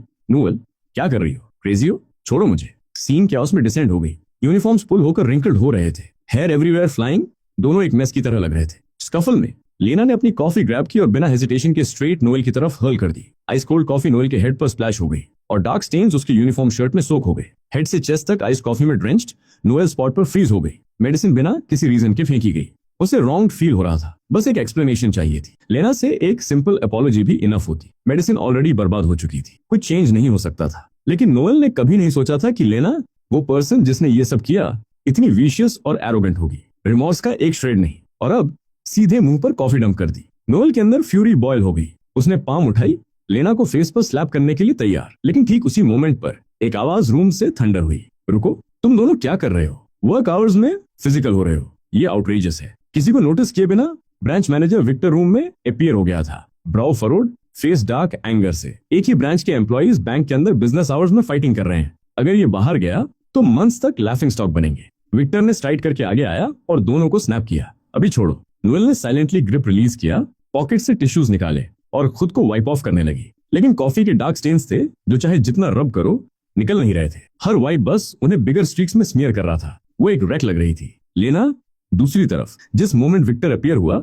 इंस्टेंटली उसका एग्रेसिव स्वैगर ड्रॉप हो गया। वो एक हेल्पलेस विक्टिम में ट्रांसफॉर्म हो गई। विक्टर के पास पाउट के साथ आ गई। बॉस, उसने मुझ पर अटैक किया। देखो, उसने मेरी रिस्ट स्क्रैच कर दी। उसने वो रिस्ट उठाई जो नोएल ने ग्रैब की थी और विक्टर के आर्म से रब किया, अपना आधा बॉडी उससे प्रेस करते हुए, बिना शर्म के। लेना की बॉडी की वार्मथ फील करके विक्टर का कंपोजर वेवर हुआ। लेकिन बैंक के हर एम्प्लॉय के देखते हुए उसने थ्रोट क्लियर किया, लेना को पुश अवे किया और कोल्डली नोएल की तरफ मुड़ा। क्या हो रहा था? मैं बाहर गया और पहली चीज जो मैंने देखी वो तुम थी लेना को हिट करने की कोशिश करते हुए।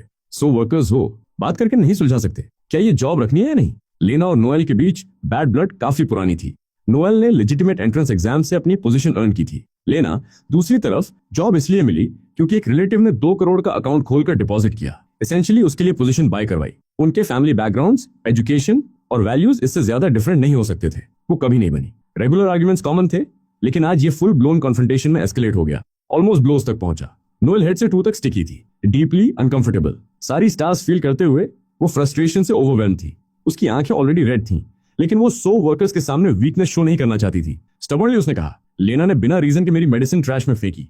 उसने ये शुरू किया। लेना इमीडिएटली वाइन हुई। मैंने नहीं किया। कौन जाने वो स्मेली स्टफ क्या था। मुझे लगा किसी ने ग्रोस आउट करने के लिए छोड़ा है। अभी नोएल ने मुझे हिट करने की कोशिश की। सबने देखा। मुझे परवाह नहीं। मैं पुलिस कॉल कर रही हूँ। उसे अरेस्ट करवाओ, यूनिफॉर्म उतरवाओ और फायर करो। जब सही हो तो रूथलेस, और जब गलत हो तो और भी बुरी। ये लेना को परफेक्टली डिस्क्राइब करता था। पहले उसने नोएल को प्रोवोक किया और अब ट्रूथ ट्विस्ट कर रही है। अगर पुलिस एक्चुअली इन्वॉल्व हो गई तो चीजें स्पाइरल आउट ऑफ कंट्रोल हो सकती थी। ब्रांच मैनेजर विक्टर अच्छी तरह जानता था कि लेना ने यह शुरू किया और नोएल ने एक्चुअली किसी को हिट नहीं किया, लेकिन पीस कीप करने के लिए उसने दोनों से कहा, सो वर्कर्स हो, ये छोटी सी बात के लिए पुलिस कॉल करना वर्थ नहीं है। मैं ये करता हूं। नोएल, तुम लेना से माफी मांगो और प्रॉमिस करो कि मेडिसिन फ्रिज में नहीं रखोगी, फिर ये खत्म है। विक्टर का रूलिंग सुनकर नोएल की आंखें डिसबिलीफ से वाइड हो गई। लेना गलत थी। उसने सब शुरू किया, नोएल की मेडिसिन बर्बाद की और उस पर कॉफी डंप की, और अब ब्रांच मैनेजर चाहता है कि नोएल माफी मांगे। नोएल शेयर एब्सर्डिटी से लाफ हो सकती थी। इतने ओपनली फेवरेट्स प्ले करना उसका खून खौला रहा था। वो राइट देन वहीं स्क्रीम करना चाहती थी, क्या ये बैंक बस तुम दोनों की मिलीसिगनी है? ठीक है, मैं क्विट करती हूँ। लेकिन ये वर्ड्स नोएल बस सोचने की हिम्मत कर सकती थी। सैलरी ग्रेट नहीं है, लेकिन उसे अपनी फैमिली सपोर्ट करने के लिए ये इनकम चाहिए। मदर घर पर सिक है। अगर वो एक्चुअली ये जॉब खो दे, नोएल ऑनेस्टली नहीं जानती क्या करेगी। इसलिए ये जानते हुए भी कि लेना उसे बुली कर रही है और ये जानते हुए भी कि विक्टर साइड्स ले रहा है, नोएल फाइट बैक अफोर्ड नहीं कर सकती। उसने एक डीप शेकिंग ब्रेथ ली। उसकी आंखें गिरने वाले टीयर्स से ग्लिसन कर रही थी। उसकी आवाज इमोशन से चोक्ड होकर ट्रेम्बल्ड। मुझे माफ करना, बस इतना कहकर नोएल ने फ्लोर से बर्बाद मेडिसिन उठाई और अपनी स्टेशन पर वापस चली गई। उसके पीछे लेना अभी भी अनसेटिस्फाइड लग रही थी, नोएल की पीठ पर चिल्लाती हुई, ये कैसा एटीट्यूड है? तुम इसे अपॉलॉजी कहती हो? भूल जाओ, मैं ये जाने नहीं दे सकती। अभी पुलिस कॉल कर रही हूँ। विक्टर ने क्विकली स्टेप इन किया। बस लेना छोड़ो। फिर जहां कोई नहीं देख सकता था, विक्टर ने हैंड निकाला और लेना की वेस्ट को स्क्वीज किया, विस्परिंग, तुम आज गलत थी। मैंने सबके सामने तुम्हारी साइड ली।